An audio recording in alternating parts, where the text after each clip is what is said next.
Welcome to Armchair Expert, Experts on Expert. I'm Dax Shepard, and I'm joined by Lily Padman. Hi. Today we have Rizwan Virk.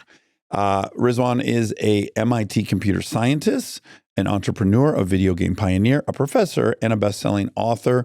His books are The Simulation Hypothesis, Ding, ding, ding. Startup Myths and Models, Zen Entrepreneurship, Treasure Hunt, and now the second edition of The Simulation Hypothesis out now. Guys, it's a sim episode. It's a sim episode, and it is so good. We couldn't have had a better person on to discuss it. No, it was great. It was titillating. Please enjoy Riz on the Sim. We are supported by Audible. Thanks to Audible for being the presenting sponsor of today's episode. We could all use an escape these days, and the best way to do it, Audible. With over 1 million titles in their selection, there's more to imagine with Audible. He's an armchair expert. He's an armchair expert. He's an armchair expert. We've been discussing it without any authorities present for 7 years straight. That's right. So it's kind of fun to have someone who's given it a real deep dive. And if you negate anything we've been saying, we will cut it out. That's right. If you contradict any of our opinions. You go by Riz, yeah? Yeah, go by Riz. But if I want to say Rizwan, That's fine too. That's what it is, though? Yeah, that's what it is. So where did you grow up? So I grew up in Michigan, in the Midwest. Where in Michigan? Where's this from? So that's right, you're from Michigan. Yes, I remember am, seeing sir. that. So I'm going to guess. We do this thing, right? Yeah. Livonia. Not bad, guess. Actually, south of Detroit, though. On the way down to Monroe, Okay. near not far from the Toledo, Ohio border, but between Detroit and Monroe. It's called the Downriver area. Oh, yes, downriver. The Detroit River goes from here down into Lake, I guess it's Lake Erie? Yeah. Good job. And you could see the nuclear reactors within a 5-minute drive? Yeah, about 10, 15-minute drive. Okay, Fermi great. Lab was down there, I think it was. Well, certainly in the 70s and 80s, it was kind of peak fear around nuclear energy. Did you guys ever think, like, are we going to be radioactive living this close? Yeah, I remember growing up, they were telling us that Detroit was like one of the first targets for a nuclear attack because of the industrial capacity. Yes, they made a lot of warplanes there in Detroit. Exactly, yeah. And then for a couple of years, we moved to North Dakota. In the middle of nowhere. And I thought, now we're safe. Yeah. Turns out that's not the case because most of our ICBM silos are in North Dakota and Montana. Oh, boy. So those cities would have been targeted next or first, depending on what the Soviets. Maybe your dad just loved to live on the edge. He just wanted to have a little sense How's his of adventure? Yeah, you wanted to feel the end could be near. He was an adventurous guy. What did he do for a living? He's from Pakistan, which is where I was born, but he ended up going to Paris and ended up working on a PhD. And then, but of course, he had 2 kids and a wife back home, and they wouldn't let him work with the visa he had in Paris. So he ended up not finishing the PhD and ended up coming to Detroit and was an economist. An economist. Wow. Yeah. And mom, did she work? No, she was just at home taking care of us. And eventually we had 4 kids. She had 4 kids. So, And when were you born? so I was born in 1969. Okay, great. So I'm 75, so we're in a similar era in Michigan. You're 75. You were born in 75. I was born going to in- say, you don't look like you're 75. That's- I'm a glitch in the sim. You got to give me your secret there. When I grew up and went to elementary school in the 80s in Michigan, you hadn't dare be anything different. It was fucking dangerous. Yeah. I mean, even if you were like just under the median height, you were going to get your ass kicked. So was it rough? It was a little rough. I mean, my first few years were in Detroit itself, which was pretty rough if you know that area, like the Cass Corridor. Oh, yes, Cass Corridor, murder capital of the country for many years. But eventually we moved to the suburbs, and it wasn't as bad. But yeah, you definitely got a lot of that. See, I might think it'd get worse for you when you move to the suburbs, because if you're in downtown Detroit, it's mostly black. That's true. Right. I did get mugged once I think I was in the 5th grade, by another kid. Okay. And I was just scared, so I just dropped the groceries he wanted and I ran. Oh, that's so sad. Groceries. I know, I didn't even have anything fun. I know. It wasn't anything fun. And I mean, it was just some chubby kid. Yeah. I suppose I could have gotten in a fight if I really wanted to. It's not like he had a knife or anything. It was just, I just ran. Also, I was going to say he Yeah. was probably so bummed when he found out in the bag was groceries, but you just said he was a chubby kid. Maybe he actually wanted He the wanted the food. food. Yeah. That's He very really possible. wanted it. Maybe he just wanted vegetables. Yeah. Maybe he didn't get good food at home. Great We're going to silver have lining. some compassion. It's possible. And my uncle was right there watching, so it wasn't like a dangerous situation. I'm like, I live right there. I dropped my groceries and I went home. And then the suburbs were better though. I mean, just probably in general threat to your life, but then Yes. just bullying, I would imagine, could uptick. Yeah, there was an element of that when you're different. you know? Yeah. And then, when I started driving later, and I didn't realize this till years later, I thought this was normal, that the cops would just stop you and ask you, Just check on what's going on. what are you doing? Oh, I'm just driving around. Where do you live? Well, I live over there. Okay. Yeah, where are you going? Where are you going? Exactly. Yeah. And once I drove out to meet a friend in rural Michigan at I think it was we were dropping them off after the fireworks. Have you ever watched the Detroit fireworks? Of course, many times. And then I dropped off my friend who lived on a farm, and then I was driving home, and of course the cops stopped me. There's a brown guy driving, Yes. through rural Michigan in the middle of nowhere, which was like 99% white. Yes. And I was fine with it because again, I didn't realize that was weird back then. I just figured that's what they do. Yeah, in retrospect. In retrospect, You're like, I realized. I bet the white kids weren't getting pulled over. Yeah, exactly. Now I understand what they mean by driving while black or driving while brown. Yeah. Yes. So do you go to MIT first or Stanford first? I went to MIT in Boston first. And what was your major there? It was computer science. Okay. And so I decided I'd had enough of Michigan. I wanted to go to either the East Coast or the West Coast. Mm-hmm. And ended up at MIT because it was the place for computer science. Oh, yeah. I presume you applied to many places? I applied to 3 places. 3 places. MIT. MIT, Stanford, and University of Michigan. No Okay. Caltech? No Caltech, because I didn't know much about Caltech at the okay. time. I mean, I had rarely left Michigan. The only time I really left Michigan Cedar was Point. Cedar Point, which is in Ohio. And oddly enough, it was the 80s, so the Japanese car companies were ascendant. Yes. And so we had a Mazda plant right near our, where we lived in Flat Rock. And so they would send 7 high school students every year to Japan for like 6 weeks to live with the Japanese host family. You did that? Yeah, so I did that when I was in high school. and that was- Oh, wow. What was that like? That was a ton of fun. I mean, luckily they spoke, some English. Yeah. And then I ended up in college spending a summer in Japan when I had Wow. learned Japanese. You speak Japanese? I used to. Okay.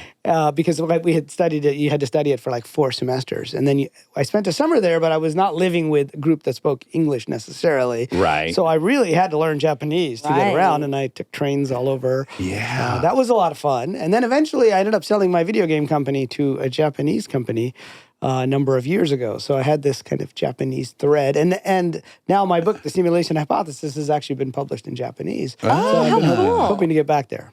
Okay, so computer science, MIT, that's you're I mean, at the time you probably felt like it had been going on for a while, but now in retrospect, you're kind of in the infancy of that, majoring in computer science. It's not Yeah. Right? The infancy of the ideas that. Yes, AI and a lot of Yeah. different things that are. Yeah, absolutely. Yes. Yeah. I was in the infancy of that. So there was a wave of AI that had just ended at that point, Right. which was expert systems and rules based. Yes. Where they thought, AI should be programmed. Before the neural network kind of breakthrough. But even back then, in the early 90s, we were learning about what's called a perceptron, which is basically the model of a neuron, which makes up a neural net, and it Yes. fires when it gets its input. So it's a piece of software that and we had very small neural networks, and we were training them to be able to recognize handwriting. Like the post office was using it to try to get zip codes. I mean, that was the extent right. Yes. of neural networks. Yeah, we interviewed Fei Li. She did ImageNet. So there was right, the one right. you're referencing is the TextNet or whatever that was called. WordNet. WordNet. Yeah.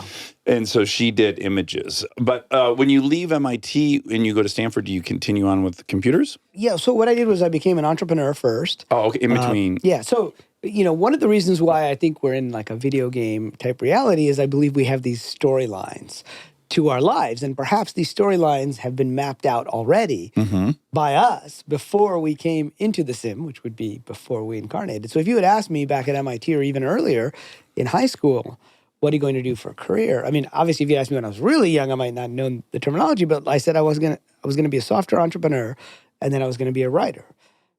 And now, back then, I thought that transition would happen when I'm really old, like 28, yeah. which I considered really old back then. Of course, it didn't happen until I was 48, so it happened Right. much later, but it was as if we had this kind of storyline. So I was a software entrepreneur for a while in Boston in the enterprise software world. Video games now or different kind of stuff? Not yet. Okay. So it was more like enterprise software, big databases, SQL databases. Yeah. Companies like Lotus and IBM, and we had thousands of companies using our software. Yeah. I got my taste of Silicon Valley, raising millions of dollars, being the hot company, in the space, and then finding it all to crash down, which was quite an experience. In the late 90s, the first tech bubble? Yeah, during Yes. the dot-com days. Yeah. And so, in fact, I wrote a book called Zen Entrepreneurship about kind of my experiences at that time, where I was leading this double life, where by day I was running a software company, and in the evenings and in the weekends I'd be like exploring different aspects of consciousness, whether it's through Buddhist meditation, shamanic journeying, using drumming, or flying off to places like the Monroe Institute. Psilocybin? No, back then it wasn't really a thing, right? Okay. I mean, that's more of a recent thing Yeah. in terms of psychedelics and stuff. Well, it's popular now, but God knows. Yeah, it was around. I'm not saying yeah. that it wasn't around, but it just wasn't like a normal thing that people did. It wasn't around for like Civilians. enhancing your brain. It was like to go do drugs. Well, I had read the Terrence McKenna book, which in high school, which was like, there were psychonauts, Yes. for a while. But I concede that that was such a fringe thing. Yeah, it was a very fringe thing. Now Yeah. it's not a fringe thing at all. Yeah. Oh, yeah. It's hard to not bump into somebody right now who's on shrooms somewhere in LA if you go for a walk. Yeah, people are microdosing it all the time. It's like part of their lives. Yeah. On that topic, for some reason, whenever I'm in LA, I get asked more Of course Of you course. do. Yeah. than in other cities, like in Phoenix or Yes. in academia, even which is where I am now. But after I wrote the first edition of the Simulation Hypothesis, so the brand new edition with all the AI updates is out this summer. But Okay. when I wrote the first edition, I was here in LA, and I had lunch with a group of friends, and one of them was Sean Stone, who was the son of Oliver Stone. Oh, okay. And he said, "Oh yeah, I know it's a simulation." And I said, "Oh great, I just wrote a book about that." He goes, "Because when I was on DMT, I think it was DMT. It was one of these. Some psychedelic. I saw all the grid lines of the simulation, like all around." Yeah, but what I think he saw is a flashback of Matrix while he was It could inebriated. be. And it's an interesting discussion to have. Yeah. When you get into video games, because I feel like this is a very relevant piece of your exploration of the sim. So I eventually moved out to Silicon Valley and went to Stanford Business School and looked at starting a company out in Silicon Valley. And a friend of mine had started a company that was doing Facebook games. Like my old business partner from my previous ventures was out here, and social gaming. So I don't know if you remember on Facebook, there were games like Farmville. Yeah.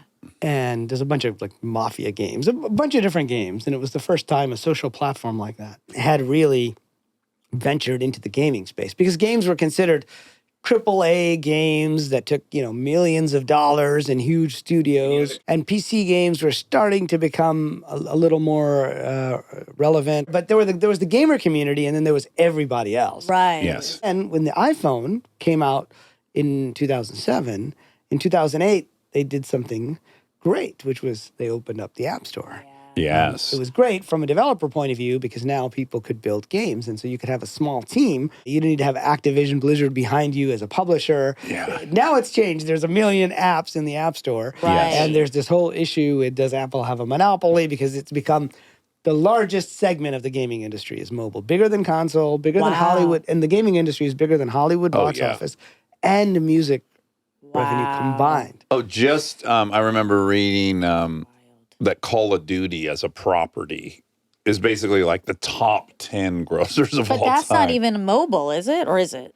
Now they're starting to be. So many of those AAA games are starting to have iPad versions. I don't know specifically for Call of Duty, but that's where the big game, and yet even that revenue is dwarfed by the mobile games. Like Fortnite, for example. Yes. Is a mobile game. Pokemon Go, you may have heard of. Yeah. So back in the early days when I was at Stanford, one of my classmates from Stanford was doing a mobile game company. one of my classmates from MIT was doing a Facebook game company. And so I used to spend a few days a week with each of these guys to kind of help them out because I had been through the startup cycle and the venture capital cycle at that point once before during the dot-com days, and I had seen it crash as well. Yes. And then a couple of us started a game company, and we had the number one game in the App Store for a while. This is going back, wow, time flies. We're going back like 15 years now. It's only accelerating. That's true, yes. Of course, time inside the simulation may not be like time outside the simulation, but that's another discussion we could have. Yes. And then at some point, you start this lab at MIT. Yeah, so we sold our company to a big Japanese company, and then I became more of an advisor and investor to a bunch of different startups in a bunch of different areas, including Bitcoin was starting to become popular back in 2013.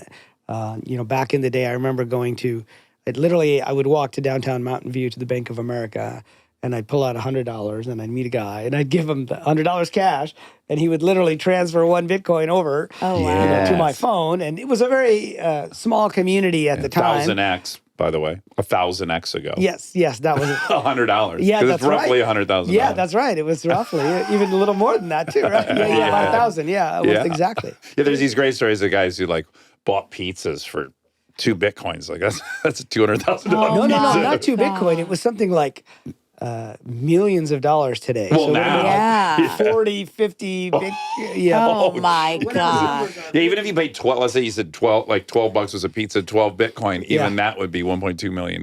Yeah, exactly. Because that was even before, like when I was involved. That would almost make me suicidal. If I was laying in bed, I was like, man, I bought 4 pizzas. I would have $60 million right now. They actually have a Bitcoin Pizza Remembrance Day, and I think it just happened, which was the day that they spent what would be something like, I don't know how many millions of dollars now, but it's in the many millions now. Oh, fuck. This is That's heartbreaking. Yeah. So it's kind of crazy. Okay, so Play Labs comes After that, so I was trying to figure out what to do next. And so I ended up starting a startup accelerator at MIT, at the Media Lab physically as part of what's called the Game Lab. And that was like a program for students who wanted to start game companies as well as just other entrepreneurs. So it's like a mini accelerator that we did in the summer on campus. It gave me a good excuse to go back. So what are the pieces that start coalescing into you getting more and more suspicious that it's a sim?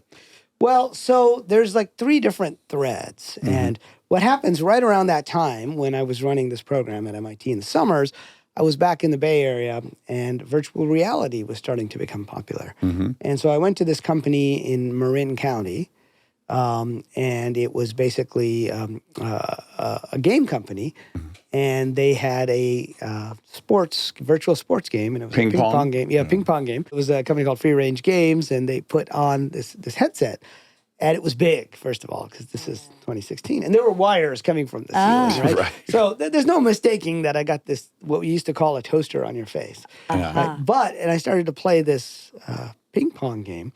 And what started to happen was that the responsiveness of the game was so good. The graphics were not great.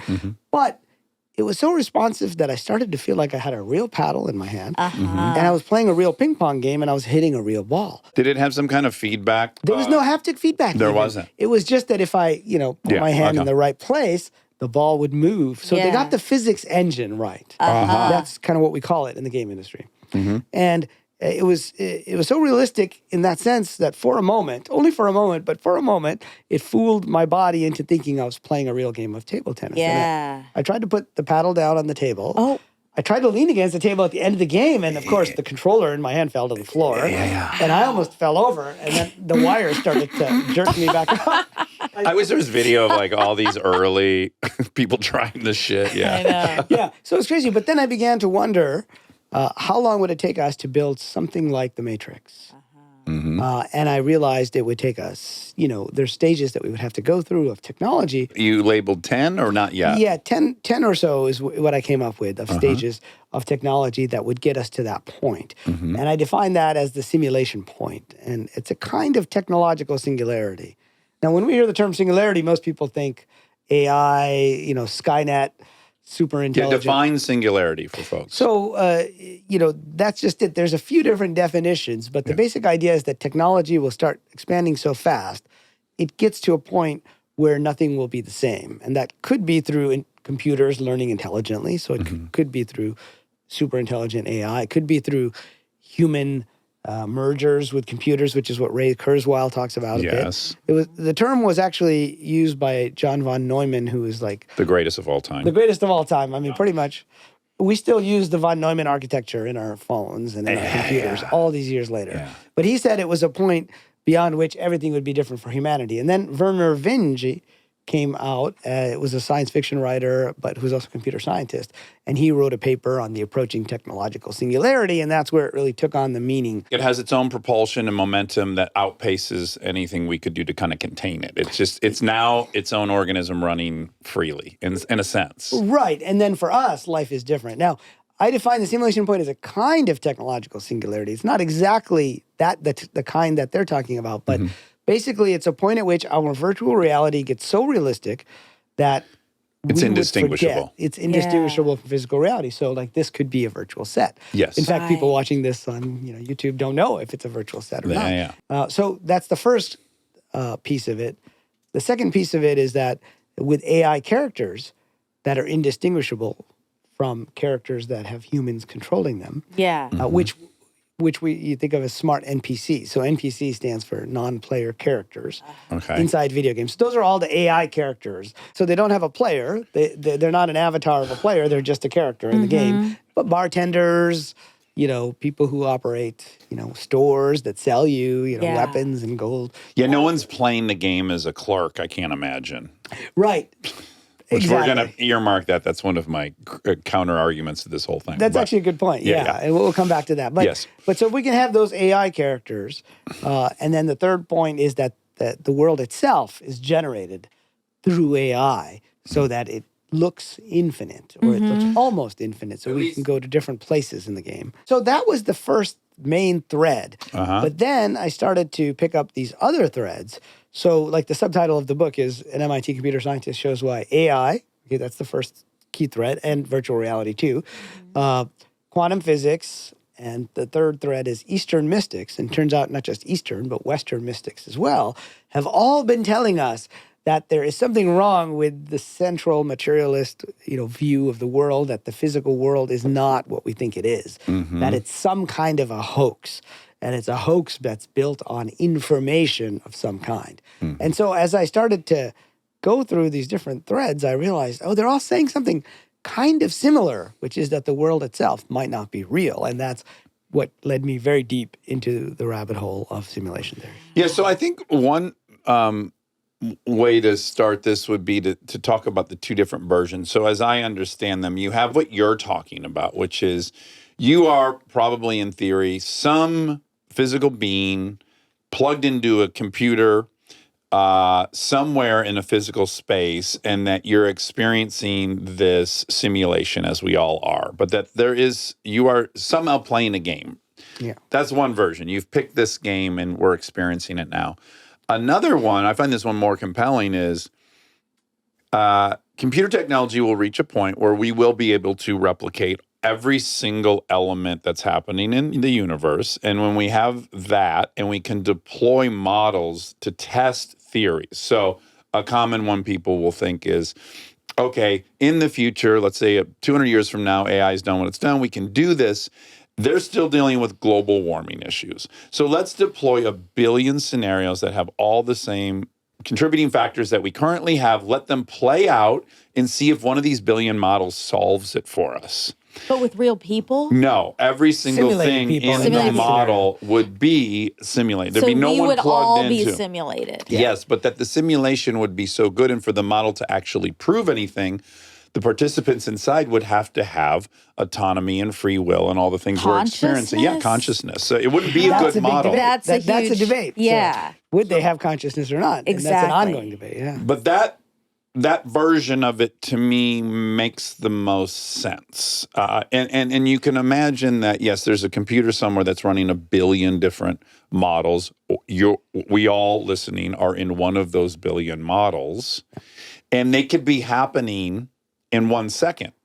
So they can hit enter, deploy the models, and they could accelerate the time frame to just be 2 minutes. Right, because the time inside the simulation would be completely different than the time outside the simulation. Yes. What appears like years to us or could be clock cycles.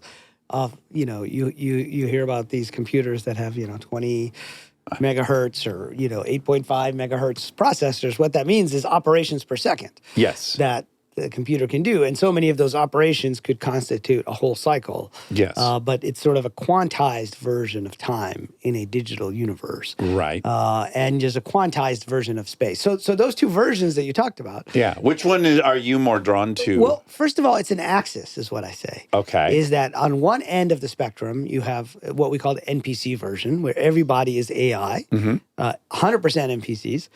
And then the opposite I call the RPG version, which is the role-playing game version. Yeah. Where everybody is a player of the game. Oh. And then you have various percentages. Because if you go and play a game like World of Warcraft or Fortnite or any of these massively multiplayer online role-playing games, you'll see that there are player characters, avatars, they're called, and there are also Real people. Those are the real people, but then there's AI, Oh, NPCs. right. There's NPCs and real people. And real people. And that ratio at its apex is what? Like what game has the most amount of real people inside? Fortnite as a game, or just as an example of this type of game, which is like a battle royale type or PUBG, where everybody's in there. You have 20 people or 100 people or whatever the number is fighting against each other. Whereas, say, in a game where you've got lots of orcs that you're shooting or lots of random, or Minecraft, which has a lot of people, but then there's the villagers in Minecraft, which are not necessarily players, if you've seen the Minecraft movie recently. So it could be totally variable. How many real people are in the sim and how are not? Yeah, exactly. Yes. We, in our friend group, are kind of constantly trying to figure out who's real and who's AI. And we've Primarily our friend Eric. Yeah, well, I mean, I feel like we all do it. Like, who's who? We know one of the girls in the group is AI. Molly, she's too perfect. Yeah, they made her a little too perfect on accident. I see. Yes. And so she's obviously We're going to discover her circuitry at some point, we all think. And then, like, Eric could not be the construction of a computer because he's so messy. Unless they're that smart, which, like, they might be at making these people flawed. Well, that's interesting because, I once had a woman tell me, I think my husband is an NPC. And I said, that's probably not a healthy way to go the relationship. Well, that's the scary slippery slope. If you start thinking people aren't real. Yeah. Well, then you're entitled to abuse them without Exactly. any moral. Kill If you've ever people. seen the movie Free Guy, have you seen that film? No, With Ryan Reynolds? No, Fall Guy. No, he also did Free Guy. What? Yeah, he'll do any movie with Guy in the right, title. he did well. I didn't even think of that. Yeah, He's I didn't done- see Free Guy. So it was about this game, and in that game, people were abusing all the NPCs. And Also Westworld. Westworld as well. Yeah, yeah. And so I think there's something in the middle between these, and that is NPC mode. And that is when somebody is a player character, but they're taking on a role for you in your storyline. Because if you think of video games and how they work today, it's kind of like when I was a kid, we used to play Dungeons and Dragons, and you would have a character sheet, and you would say, okay, my race is, an elf. My profession is, a thief or a warrior or a wizard. I mean, they only had a limited number of professions. Yeah. And then you would roll the dice and you would get like your strength, you would get your charisma. But you have all of these attributes, and then you have a backstory and a storyline and a set of challenges and quests. And that's, what we think of as sort of life selection, if you will. And in that storyline, different people might play different roles as part of your adventuring party, your friend group. You may have quests with individuals as well. So this idea of NPC mode is where we turn into somebody. I mean, you've seen the term being used online disparagingly, where an NPC is somebody who doesn't think for themselves, to just repeat what they've heard, whether on the media or on social media. So basically everyone goes into NPC mode on social media, right? Yeah. But this idea that we've forgotten what our storyline was, or that we're a player, but we're just sort of acting off of, like an AI, basically. Yeah. Now, The Matrix is the most popular representation of this idea that we live in a computer simulation. But The Matrix, if you think about it, is more on the RPG side, in the sense that Neo, Morpheus, and Trinity, they all existed outside the simulation. Right. In little pods. In little pods. Creating energy for the whatever. Yeah, the AI. Yeah. Basically, which had taken over. And in fact, interesting enough, in The Matrix, if you watch the scene where Morpheus explains to Neo what's going on, he says AI was perfected when? In the early 21st century, which is what's happening now. But whether you believe in the dystopic side, you don't really need the dystopic world outside, but in the simulation, they were characters that were based on almost exactly like their physical representation outside, but they don't have to be. Right. But there was another sim movie that came out that year that I think shows off this axis that we're talking about now, which is these two versions being the ends of the axis. There was a movie called The 13th Floor. It was based on a novel from the 1960s named Simulacron 3, which was turned into a German TV show, World on a Wire, which was then turned into this movie. But in this movie, it was 1999, the year that both of those movies came out. It was overshadowed by The Matrix, so it didn't get as much attention. Yeah. But they had created a simulation of 1937 Los Angeles. Oh. And so they would go. Now, those characters inside LA at that time were pretty much like AI or NPCs, but they were, living their entire lives. They were They don't know they're NPCs. They don't know that they're NPCs. This was an interesting plot point. Spoiler alert, it's 25 years later. Yeah. But what happens is when one of the players went into the game, they actually took over that avatar of that NPC. So, and then they were playing it, remembering what was themselves outside. Yes. Interesting. And so this raises this idea that we could be in, like, The Sims. If you played The Sims, yes, it's your character, but you're kind of watching them do things. Like they're little AI guys and gals, and they're doing things, and then you're giving them some direction, but it's not the same as like when you're controlling every sword. Yeah. You're using your joystick. Stay tuned for more Armchair Expert, if you dare.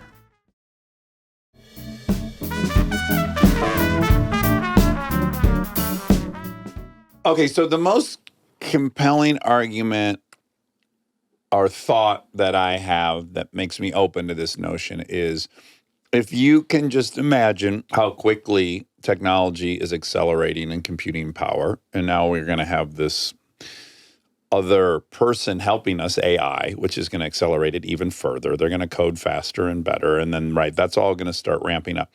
Now, if you just allow yourself to think, well, what will it be like in 50 years? Where will that technology be in 50 years? And then you think, well, likely the technology will be at a place where it could create this world, this simulation.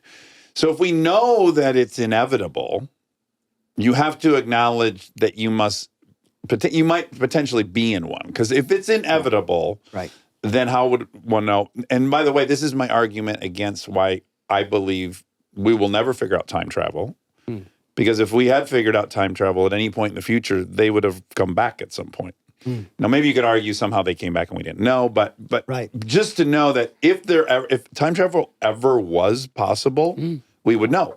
So in this same way, the tech, knowing it could go that way, as soon as you're open to the notion it could go that way, then you have to kind of wonder, are we in one of those in the future? Right. And whether it's 50 years or it's 100 years or it's 1,000 years. Yes. Right. I think the key word there is it's inevitable. Now, there's a new version of simulation theory or a new flavor of it going around, which is the prompt theory. What's that? If you've seen these videos out there, in fact, I just showed one of these videos this weekend at a conference, and basically AI has gotten so good at generating videos now, especially with the release of Google's VO3. And by the time this episode is out, who knows what other... Every month there's like new AI that's being released, but now it can do not just video, but audio combined. And so you have all these people saying, we're not prompts. And, I showed this video and people were like, wait, that was AI? That wasn't like real character, like real actors in the video? So that was 100% AI. And you have, guys saying, we will ban the prompt theory from our schools and politicians. But it's so realistic that the video is already getting the point. But a person is doing it, right? A person is telling it what to say. Yes, it's giving it the prompt. Yes. Right, Create a world where characters are arguing about this and denying that they're the not UPCs, whatever, NPCs. NPCs. Yeah. And then Yeah, it just goes. and then it does. It goes. So it's not like you have to tell it, oh, there's a person of this height that says this line. You're not writing dialogue. You're not writing dialogue. You're just saying, here's the prompt, generate a video. And you could get specific in your prompts if you want to. You can say, give me a video of a classroom, or you could be more general and see where it goes.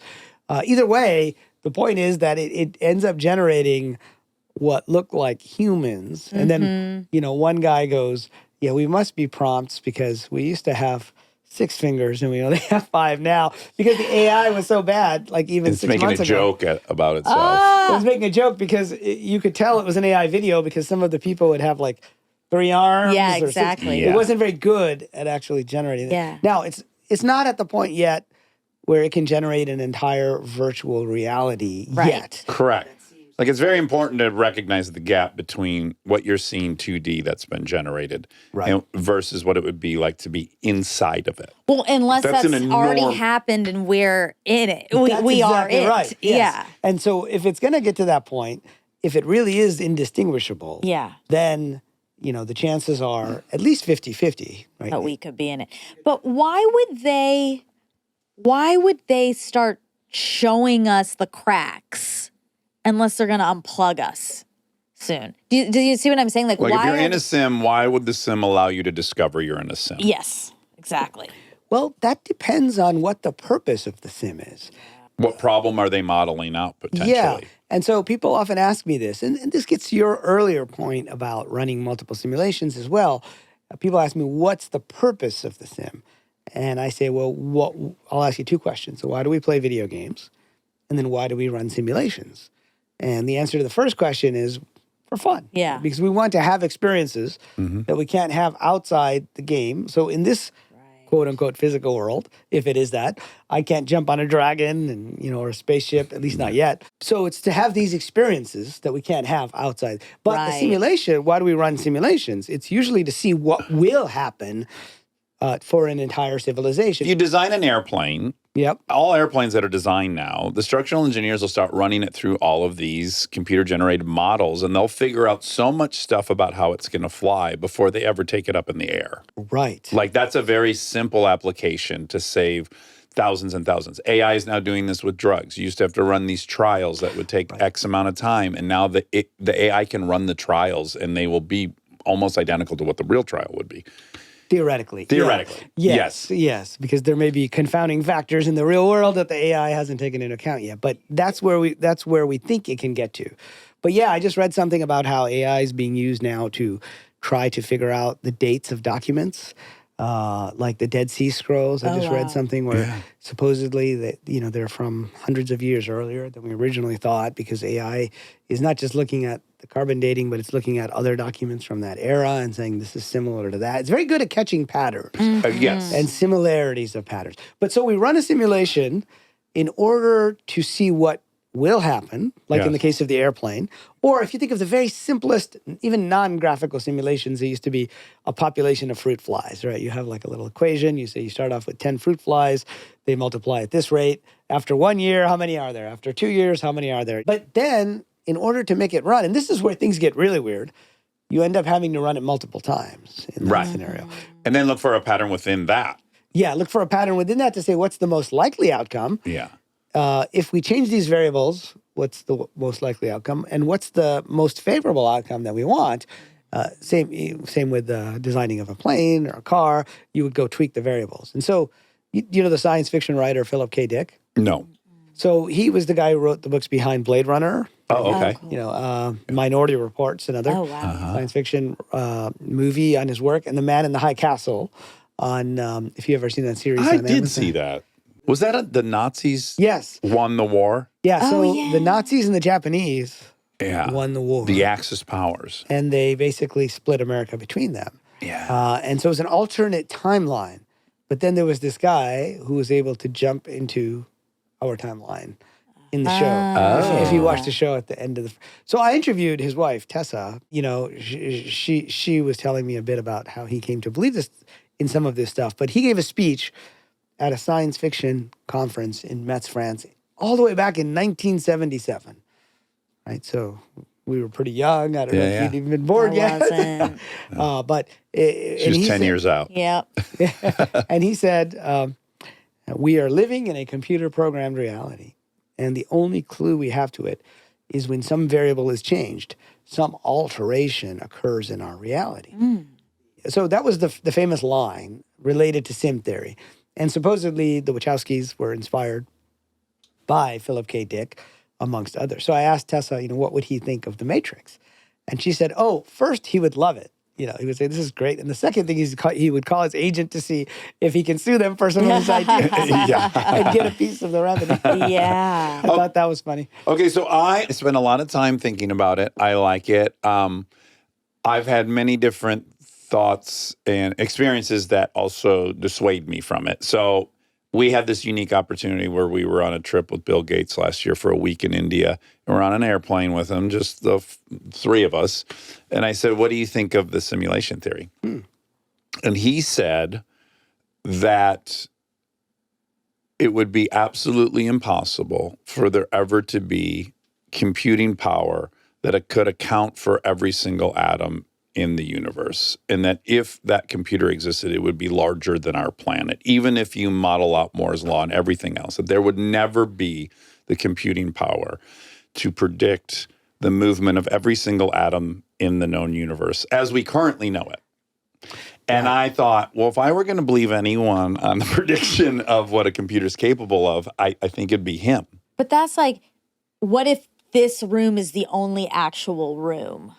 But it's not. Eric and I argue about this all the time. We can point a telescope anywhere in the galaxy, and we're going to get information that would have to be consistent with our current theories in physics. And it happens. Right. But this is where quantum physics has a bunch of weirdness. So this is the second thread that I started to explore when I was looking at simulation theory. And the third thread is the religious ideas. So in the quantum physics thread, there's this problem in quantum mechanics called the observer effect. There's this idea that there's a probability wave of outcomes, and we only see one of those outcomes. Or in the double slit experiment, you have a particle of light called a photon, which can only go through one slit at a time. But what experiments show is that it goes through both slits at the same time. So the best way to explain it is using Schrödinger's cat. Well, really quick, the light one's good. Yeah. So depending on how light is observed, it can be both a particle and a wave. That's crazy. That's crazy. Because what it's saying is until it's measured or observed, that it's gone through both slits. Yeah. But when it's observed, it's as if it only went through one of those slits. Right. That's right. And that's the weirdness. That's the at crack. The heart. Yeah, the we got to deal with. This is why, Feynman said, nobody understands quantum mechanics. And Niels Bohr said, if you aren't truly shocked by the quantum theory, then you haven't understood it. Right. Because it defies common sense. So the cat is a good way to think about it. What is so that? instead of two slits, think of a cat in a box. And this was put forth by Erwin Schrödinger, who was one of the founders of quantum mechanics. He said, if you had a cat with some poison in a box and you had a little radioactive material that has a 50% chance after an hour of releasing the material, which releases the poison and kills the cat, then there's a 50% chance that the cat is dead and a 50% chance the cat is alive. Now, what he says is, if the box is closed, common sense tells us that the cat is either alive or dead. It's been an hour. We don't know because we haven't looked, but it can't be both. Right. But what quantum mechanics is telling us is that both exist in a state of what's called superposition, meaning it's got both of those positions. It's alive and it's dead until somebody looks. Right. And then what happens is we say in the Copenhagen interpretation, which is the most popular interpretation, there's another one, the multiverse, which we can talk about with superheroes and timelines, and there's a whole bunch of interesting elements, but that it stays in this superposition, and then the probability wave collapses to just one probability. Right. And that is the probability that is observed at that time, which is that the cat is alive. Right. Or maybe the cat is dead. Or dead, yeah. Or maybe we're having this, interview, or maybe we're not having this interview today, right? Yes. Those are two different positions. And now there's a whole branch of computing called quantum computing, which is able to simulate this idea of bits having multiple values rather than having just a value of 0 or 1. Yeah. Right. They have both values, which means they can explore every single possibility. So one bit has two possible values of 0 or 1. Right. Okay. Well, permutations. Permutations. Yes. So if you have 2 bits, Yeah. you have 4 permutations. Right. And if you have 3 bits, you have, 8, Yeah. 16, 32, 60, Right. 64. Yes. Now, if you have 64 bits, you have 2 to the power of 64. Now, that turns out to be a very large number. Yeah. It's like 18 quintillion. And so for most computers to go through all the possible values of that Would take an eternity. would take an eternity. A great way to explain this is the old chessboard in India, if you've ever heard this story. So there's this king who loves to play chess. Nobody wants to play chess with him anymore because he's too good. And he finally goes to this wise man and says, I'll give you anything you want if you play chess with me and if you beat me in chess. And so the wise person or the sage says, fine, I'll play you. If I win, you will give me 1 rice for the first square in the chessboard. You'll give me 2 grains of rice for the second one, and 4 grains of rice, and then 8 grains of rice, and 16, and you'll just double it for each square. Yeah. Yep. And so, of course, the wise man wins the game. And it turns out that 2 to the 64 would be enough rice to cover up all of India. Yes. Right? Back to the bits in 64. If you have 3 integers that you could be multiplying it by, no? So if you have 3 bits, let's Yeah. say, in order to figure out what that is, what the right answer is, you would have to explore every single one of those values. Now, 2 to the 3 is only 8. So Yeah, it's yeah. easy. A computer can do that really fast. Yeah. But when the number of bits grows, these problems grow exponentially. Yes. Meaning it doesn't just double the time it takes way more than that Yeah. because you're raising to a power. Right. Exactly. And so these problems of exponential growth are not doable with existing computers. Right. So classical computing, which is what all of our computers are built on right now, which is what Bill Gates knows all But Bill about. Gates owns a quantum computer. Yeah, He's and quite Microsoft. aware of quantum computing. He is, but being aware of it and thinking of the universe as a quantum computer are different things. But so what quantum computers can do is they can theoretically. No, he said no one understands what the quantum computer is doing either. Exactly. Yes, yes. But it's been posited by people like David Deutsch at Oxford and Seth Lloyd at MIT, who are 2 pioneers in this field, that the reason it can arrive at the right answer in a short amount of time is because you can think of all those bits and all those values as being alternate universes. And so it is actually using computing power from all these other multiverses. So now we're thinking like Marvel, Doctor Strange, and the multiverse of madness, or Spider-Man, if you've ever seen the Spider-Man where they've Yes. got Tom Holland and who are the other 2? Andrew Garfield. They've got the 3 different Spider-Man. And so they've got different versions in these universes. And so it explores all of these areas at once, and then it comes back to the existing thing. But the main thing in computer science is optimizing. So what it seems like this weird quantum phenomenon is saying is you can have lots of probabilities, but it's only that which you observe that needs to get rendered. And so in a video game, it turns out that's exactly how we build an entire 3D world. Like we mentioned Fortnite, we mentioned World of Warcraft, there's a bunch of others as well. There was a game called No Man's Sky a few years ago, and they had 2 to the 64, the same number we're talking about, 2 to the power of 64 different worlds. They had 18 quintillion worlds. Now, they didn't design all those worlds. They just get rendered for you using AI when they're needed. Correct. So when your computer can't render The whole world. world. It's just what your point of view it is only looking. renders what's there. Yes. And so the idea is that the universe itself, like, why would this weird thing exist in a purely material, physical universe?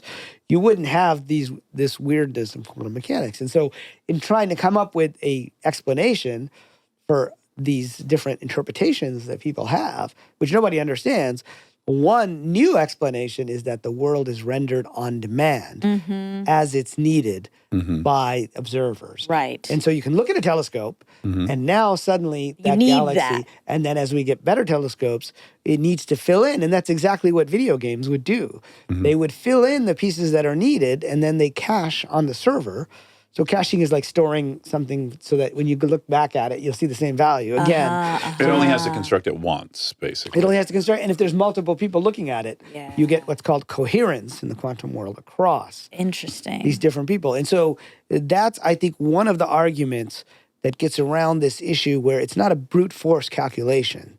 So, for example, sometimes I think people tend to extrapolate. This is why predictions are so bad, because they always extrapolate based upon the current trend. And so, for example, Intel, back in the 2000s, their chips were getting faster, and they realized, and the reason why is they're squeezing more and more transistors into the small space of a microchip. They said eventually this would get too hot, hotter than the sun. But that was using the current architecture. And Right. so they went to a whole different architecture. They went to an optimization technique. Or there was the astronomer who wrote a piece in the New York Times, I think in the 20s, he said, there's no way we can get to the moon. Let me calculate and show you why. And he said, we take all the fuel that's required. Right. That's going to be more than the rocket of the ship. Yeah. Therefore, we can't go there. But what they don't take into account is optimization. Right. And what if quantum mechanics, and this is what I'm suggesting in my book, is an optimization technique of the universe? It would at least make sense from a informational point of view. Now, the thing that most physicists don't argue as much about today, they would have 20 years ago, is that the universe actually consists of information. Okay, we think this is a physical table, this is a physical coffee cup, but there was a guy named John Wheeler who was sort of my favorite physicist of the 20th century. He was at Princeton, and he worked with Einstein, and he worked with Niels Bohr, he worked with a bunch of guys, and he came up with a phrase towards the end of his life. And he said, physics went through 3 phases in his life. We thought originally everything was a particle, like an atom is a solid object. Yeah. And then we said, well, maybe everything is a field, and we calculated. And at the end of his life, he said, everything is based on information. So if you think about it, the table is 99% empty space. You go into the molecules, they're pretty empty. Yeah. You go into atoms, the electrons are kind of these clouds, but there's really not much there. Yeah. And there's the nucleus, and you can keep doing that, Yeah. like those Russian dolls. Quartz and Yeah, you go down to quartz. He said, at the bottom level, what we call a particle is just a series of answers to yes/no questions. It's just the properties that make it a particle. And those properties are like spin and, I don't know, electrical, charge, like these types of properties. There's a bunch of them that physicists love. Yeah, we keep trying to find the quintessential element that everything is built from, but we keep getting smaller and smaller as technology permits us to, and we don't know that we've found the bottom. Right. So Wheeler said at the bottom, it's just information. Right. So he came up with this phrase, it from bit. And what he said was that if there's an it here, it looks like an it, but it's actually a series of bits. And those bits are now getting rendered for us in some way to make it look as if we are, if these are Physical form. Material. Yeah, physical. We're really Yeah. touching the sofa. Right. We're really touching this coffee cup. And so it from bit is quite interesting because it shows there might be an information substrate to the universe. Okay, so one great thing I heard, Yuval Harari has been long predicting, I think in Homo Deus, we're going to become basically a leisure class as everything gets automated and AI is running everything. And the interviewer asked, well, what will people do all day long? And he said, well, people will enter simulations. They will entertain themselves with adventures through simulations. And the interviewer said, like, well, that's a very bleak future where we're just all in these imaginary games all day long. And he said there's nothing new about the simulation. Religion is the simulation. We have been playing this simulation game for a long time. We're here on this place. It's not the real place. It's not the permanent place. Right. Ultimately, you'll go to heaven. That's the real place. Right. You're engaged in acts of virtue to ensure there's a almost a point system. Yeah. And that people are almost, especially in the Middle Ages and some of these other times, like they're engaged all day long in the pursuit of going to heaven. I mean, Eastern religions with reincarnation and stuff, definitely that. Like what you do here brings you to a different level in the next life, and the next life is very, very video gamey. Very sim. So I liked his answer. It made it feel a little more hopeful, right? That we're not, this won't be new for us. Yeah. So let's talk about religion and philosophy and how these kind of concepts have existed for a very long time. Yeah. So if you think of how religions evolve, I mean, there's generally 2 ways. there's what's called a theophany, where the divine makes an intervention in, say, the founder of the religion's life, whether it's a burning bush or an angel grabbing the Prophet Muhammad in Islam. So either, it's sort of observing that, or it's through yogic techniques, you have a mystic who is then able to perceive the nature of reality. Right. And they come back and they say, this whole thing that we thought was real is not real, that there's actually something else out there. There's more. And in fact, what they've been telling us all along is that the world is a kind of a hoax. An illusion. An illusion. So in the Hindu traditions, you have the term Maya, which literally means illusion. Okay. But it also means a kind of carefully crafted illusion. Like if you go to a magic show, you are not really seeing that magician, saw the woman in half. Yeah. But it's kind of fun to think that, oh my God, how did he do that? Is it real? So you kind of agree to be part of the delusion, Yes. if you will. And then it turns out there's almost identical language in the Quran, for example, where it says, we have set up this world as a pastime, a sport, a game for your amusement. Right. And then there's even an actual verse. Oh, that's in the Quran? That's in the Quran multiple times, not just once. And then I was able to find a verse that said basically that this is an enjoyable delusion. Okay. What is that? It's like a game. And even in the Indian traditions, there's this idea of the Leela, which means like the game play or the stage play of the gods. And if you've ever seen that game, Chutes and Ladders. So that's based on an ancient Indian game, which was like snakes and ladders. Yes. Oh my God, is this where your original fear of snakes comes from? Is this your genetics coming out? We did a flightless bird on this, actually. Oh, yeah, you did? Yeah, Oh, wow. And I was scared. I'm afraid of snakes too. It makes sense. They're scary. Even in the Judeo-Christian, you've got the snake tempting. Exactly. Yeah, snakes have been getting a bad rap for a long time. They sure have. Exactly, yep. But that game was actually meant to simulate life. And you'd roll the dice, and if you ended up on a snake, it was like karma dragging you down. Yeah. And then at the top level is where you try to reach enlightenment. So you're going through these multiple lives, or you're going through these lives. And so you see the same metaphors being used again and again. And then, of course, in the Christian religions, in the Judeo-Christian tradition, in the Bible, you have the here and the hereafter. And so it turns out they've all been telling us that it's a kind of hoax. And what's the purpose of the hoax? It's to have certain experiences and certain challenges and tests, right? It wasn't meant to be like in the Matrix. Agent Smith, as the AI, tells Morpheus that this wasn't the first version of the Matrix. The first version was everything was great. We gave everyone everything they wanted. And the human mind wouldn't accept that delusion. Yeah. And so we had to create this world with all of its challenges. And that's true in video games as well. So there's a guy, Nolan Bushnell, who was the founder of Atari. So I'm going back to the early days of video games. I used to play Pac-Man and Space Invaders. And he said the rule in video games is make them easy to play but difficult to master. And people always say to me, if this is a simulation and if I chose to be in this game, then I would be a billionaire and I would be a movie star and I would have all these planes and all this stuff. And I said, Monica great. Badman, Yeah, I'm just an NPC anyway. Oh, no. That's why, You would be more, what would we call controllable? But how many times would you play that game? You'd play it once, you'd play it twice, and you get bored with it. Yes. And so there's also this idea that incarnation is an act of forgetting in all the traditions, and not just the religions, but in the philosophical traditions too.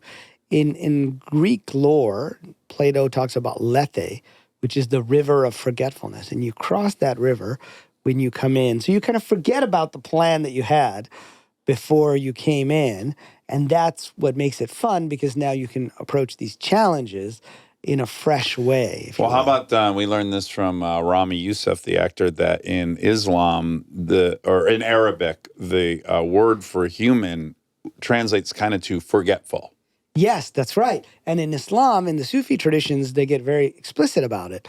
They have the 70,000 veils between you and God. And for each of those veils goes up, you forget some aspect of God. And eventually, in the Sufi traditions within Islam. Now, that's really interesting And more than that, if you've ever talked to any people who've had near-death experiences, many of them report what's called a life review. And a life review is where you have to replay every single event from your life, but you have to replay it from the point of view of the other person. So you can see what it's like. Oh, I've not heard that detail of it. And that's an important detail. In fact, I think that's one of the most important details. You're an outside observer of your own life. Yes, but then you're the get other in, character. You actually get into their shoes, and you actually see what it was like. So I first heard about this from a guy named Daniel Brinkley, who wrote a book called Saved by the Light. He was struck by lightning back in the 70s and was dead for so many minutes. And he used to be in Vietnam, and he used to shoot people. And he had to experience what it was like to be shot by his bullet. Right. Not just the pain of the person, but then he had to see the ripple effects of what happened to that person's wife and kids. They had an omniscient kind of point of view. From an omniscient, but also from the point of view of those people. Yeah. So you get the feeling of it. Now, this would seem strange at first, but another virtual reality story in Silicon Valley around that same time, I was involved in a startup that could take a video game that had been played and you could replay it. And that's pretty common now. If you go to YouTube, the most popular content is like watching people play video games, believe it or not. I can't wrap my head around it, but yes, I acknowledge that's true. I remember my nephew, when he was like 3, he said to his father, my brother, he's like, I want to watch Star Wars. He said, oh, you want to watch Star Wars, the movie? No, I want to watch the man and the woman play the Star Wars game. Right? So it's just a recording of a gameplay session. Right. And then, so what the startup did was you could put on virtual reality helmet and you could be inside the Call of Duty game, or the Counter-Strike Global Offensive, which is the first-person shooter. And we could go to any XYZ coordinate so you could see the bullet coming at you that your character shot them with. Now, we can't give you the feelings of the other people. We can't show you the ripple effect. Now, it turns out that is in these ancient traditions as well. So in the Bible, you have the Book of Life, where they write down the names of the people that will go to heaven. But if you talk to some people, they write more than that. They write down the deeds that you did. And in the Quran, they get very explicit. They call it the scroll of deeds. You've probably seen like the images of the angel and the demon. But basically, they say there's 2 angels that are writing down every good deed and every bad deed that you do. And then at the end of life, what the day of judgment is you have to open your book. And there's an actual verse that says this, because most people think God is judging you. It says, read your book. See what you have done. You yourself are sufficient to be the reckoner. Oh, interesting. And so I was asked to give a talk at a Islamic jurisprudence conference in the UK. And I said, well, I'm an entrepreneur and a technology guy. Why are you asking me, to do this? There was an Ayatollah in the audience. Wow. I was giving them a different interpretation of the world as virtual reality. And it turns out that, what these guys are all saying is not that there's a physical book. There's like billions of angels on everybody's shoulders writing down with a feather pen, he got up in the morning, he went to Los Angeles. But rather that this is a metaphor for what's really happening, which is that everything is recorded in some giant database and can be replayed for us. And that is the purpose of life. That gets back to the golden rule, which is what? Do unto others as you would. Why? Because you will have to be them and you will see exactly what, reap what you sow. Stay tuned for more Armchair Expert, if you dare.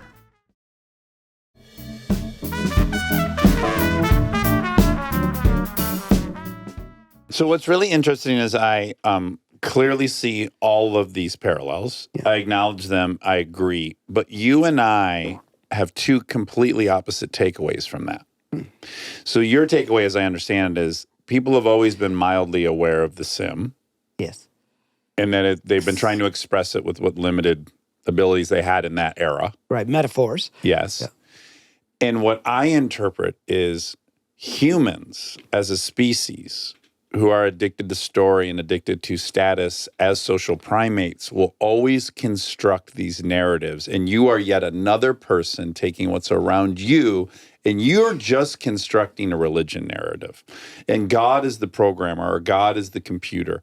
And so you're just trapped actually in our biology. And your mind's telling you, No, we've actually figured out this other thing these people were attempting to figure out for millennia.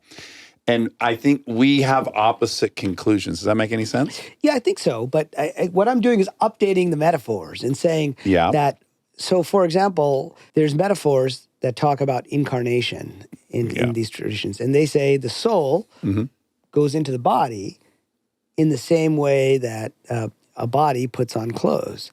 So that's a metaphor. And so my point is that there may be something completely ineffable or unable to be able to put into words about ultimate reality. And so these guys did the best they could at the time, and we're doing the best we can.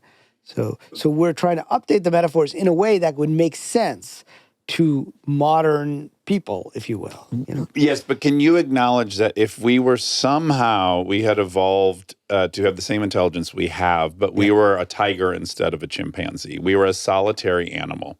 There was no status, there was no hierarchy, there was no gods. That you would be bringing to bear all this intelligence, but you would be off in a completely different direction because you'd be a solitary animal that doesn't even think that way. Right. That actually all you're doing is dealing with all the new technology and these age-old questions of having consciousness, and with consciousness comes ego, and with ego comes an awareness that I'm going to die. And all of these things are incredible motivators to force your thinking into explaining them. So some people say that simulation theory is religion for atheists. Yes, right? yes. It is. And it is, in a sense. Yeah. It's a type of religious view, because what is religion? I mean, yes, it's a set of practices, but going back to, at its core, what is religion? It's trying to define the ultimate nature of reality, what happens after we die. Well, Genesis, how did we get here? Yeah, Where it's are we an going? explanation. It's an explanation. It's interesting that you aren't more skeptical and that you go, look at all the humans that came before us. They were attempting to answer this question and they were all wrong. Yet I'm in the generation that will be right. But I'm not saying they're wrong. I'm saying they were right for their period of time. They were right, but it wasn't actually a God, and it wasn't really Yahweh, and it wasn't really the Son of God, Jesus. It wasn't any of those things. What they were trying their best to do is put in placeholders for what we now know. Some of that. So, for example, and for example, in Genesis, if you read Genesis, it says, God said, "Let there be light." And then it goes through and says, God says, create the land, and then he creates the waters and the foliage, and then the animals, and then the humans. And what is the method that he used for creating this? He spoke. He said, here, create this. And what I'm saying is, before, that would be completely dismissed by the scientific community. Right? They'd say, that's ridiculous. You can't speak and create a world. That's just not how it's done. You can't do it in 6 days. Right?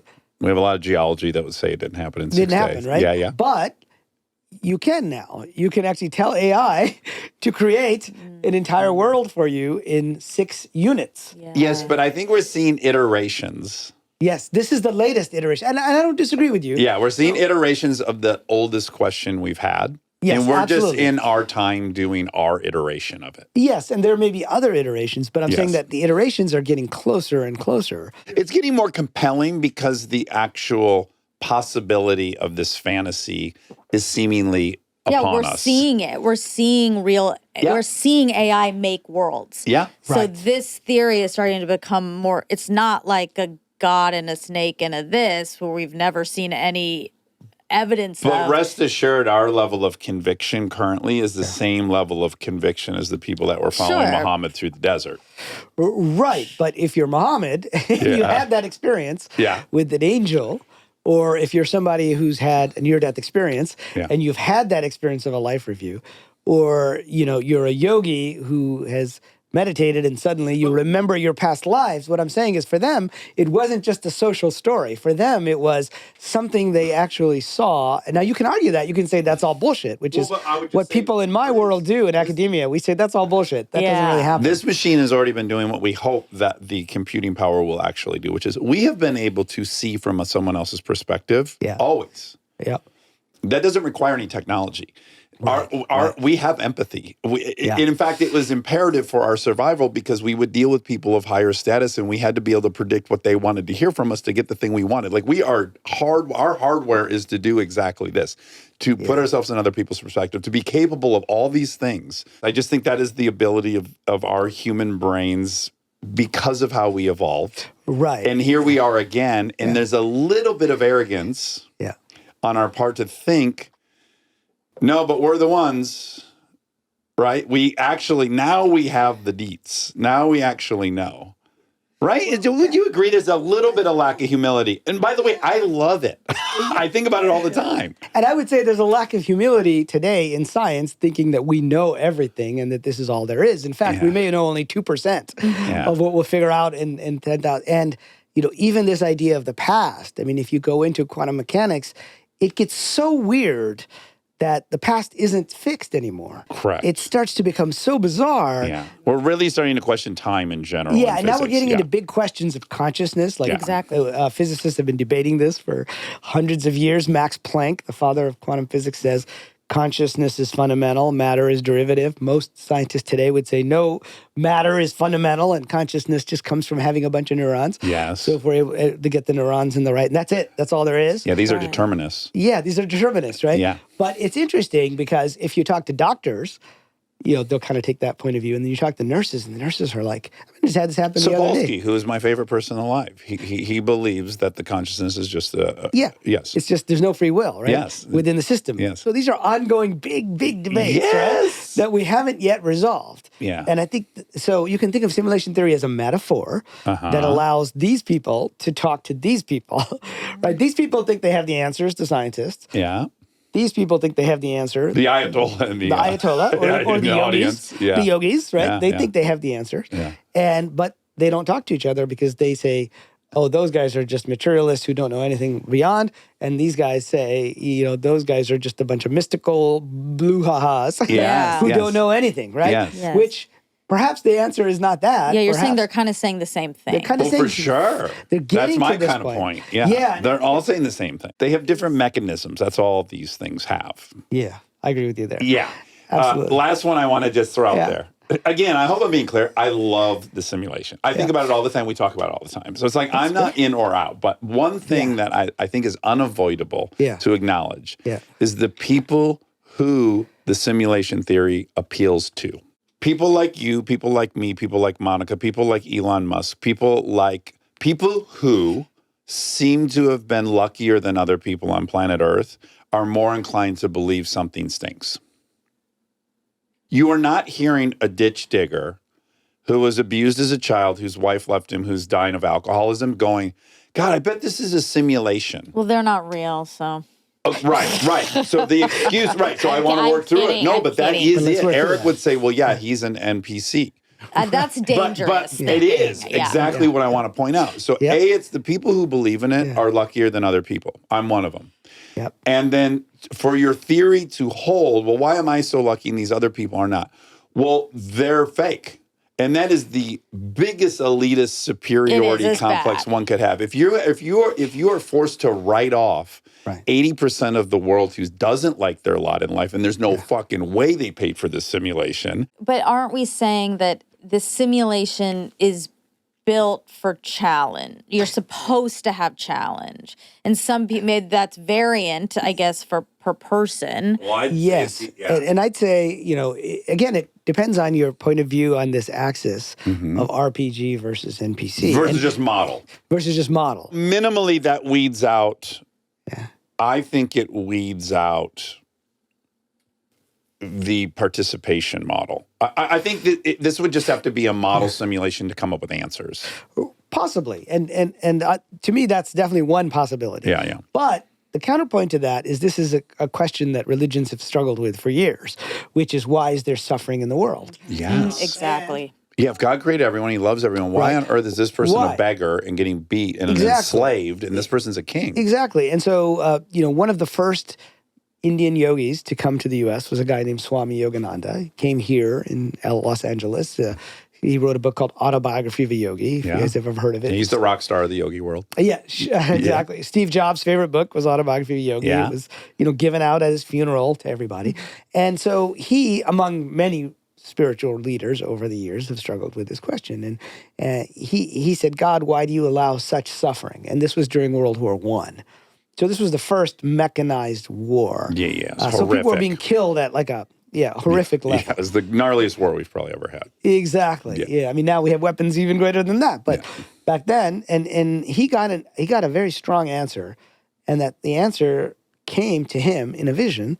What the vision said to him was, life is like a film, a projector, and the characters in the movie are suffering, but the actors don't actually suffer. In fact, I mean, we're here in Los Angeles. What are the roles that the actors want that they're going to win an Oscar for? It's the ones that have the most suffering. And so he used a technological metaphor to try to describe this thing that the religions have been saying for thousands of years. But he would say ceaseless joy is not the nature of this world, right? And the Buddha said suffering is a key part of this world. But that's highly misinterpreted. Yeah, it may be. Life is suffering isn't I am a slave. Yes, that's true. It is I suffer from my craving and lack of acceptance of my reality. Correct. That's correct. Yes. So I just want to be very clear on that. that's absolutely Buddhism right. isn't some people. There should be a slave class that suffers. No. That's the Buddhism reality. is how do you get out of this? Yes. Suffering. How Yeah, do you end exactly. craving? Yeah, exactly. How do you end the attachments and the Yes. craving and all of the despair and all of this other stuff as Yeah. well by getting off the wheel?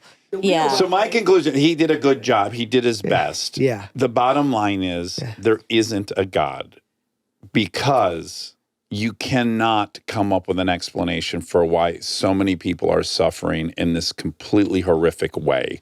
Even if you make up that they're actors and they want to do it, it's a total... It's not actors. That perspective would say that the point is the afterlife. So this suffering and what's happening here is not your eternal life. So that's the actor element of it. That like those people, you're suffering for this time in order. And there's for a consolation prize, and that's the best we Right. can do to not feel terrible about how unjust this planet is. How are the people who are causing that suffering, what do they choose to do?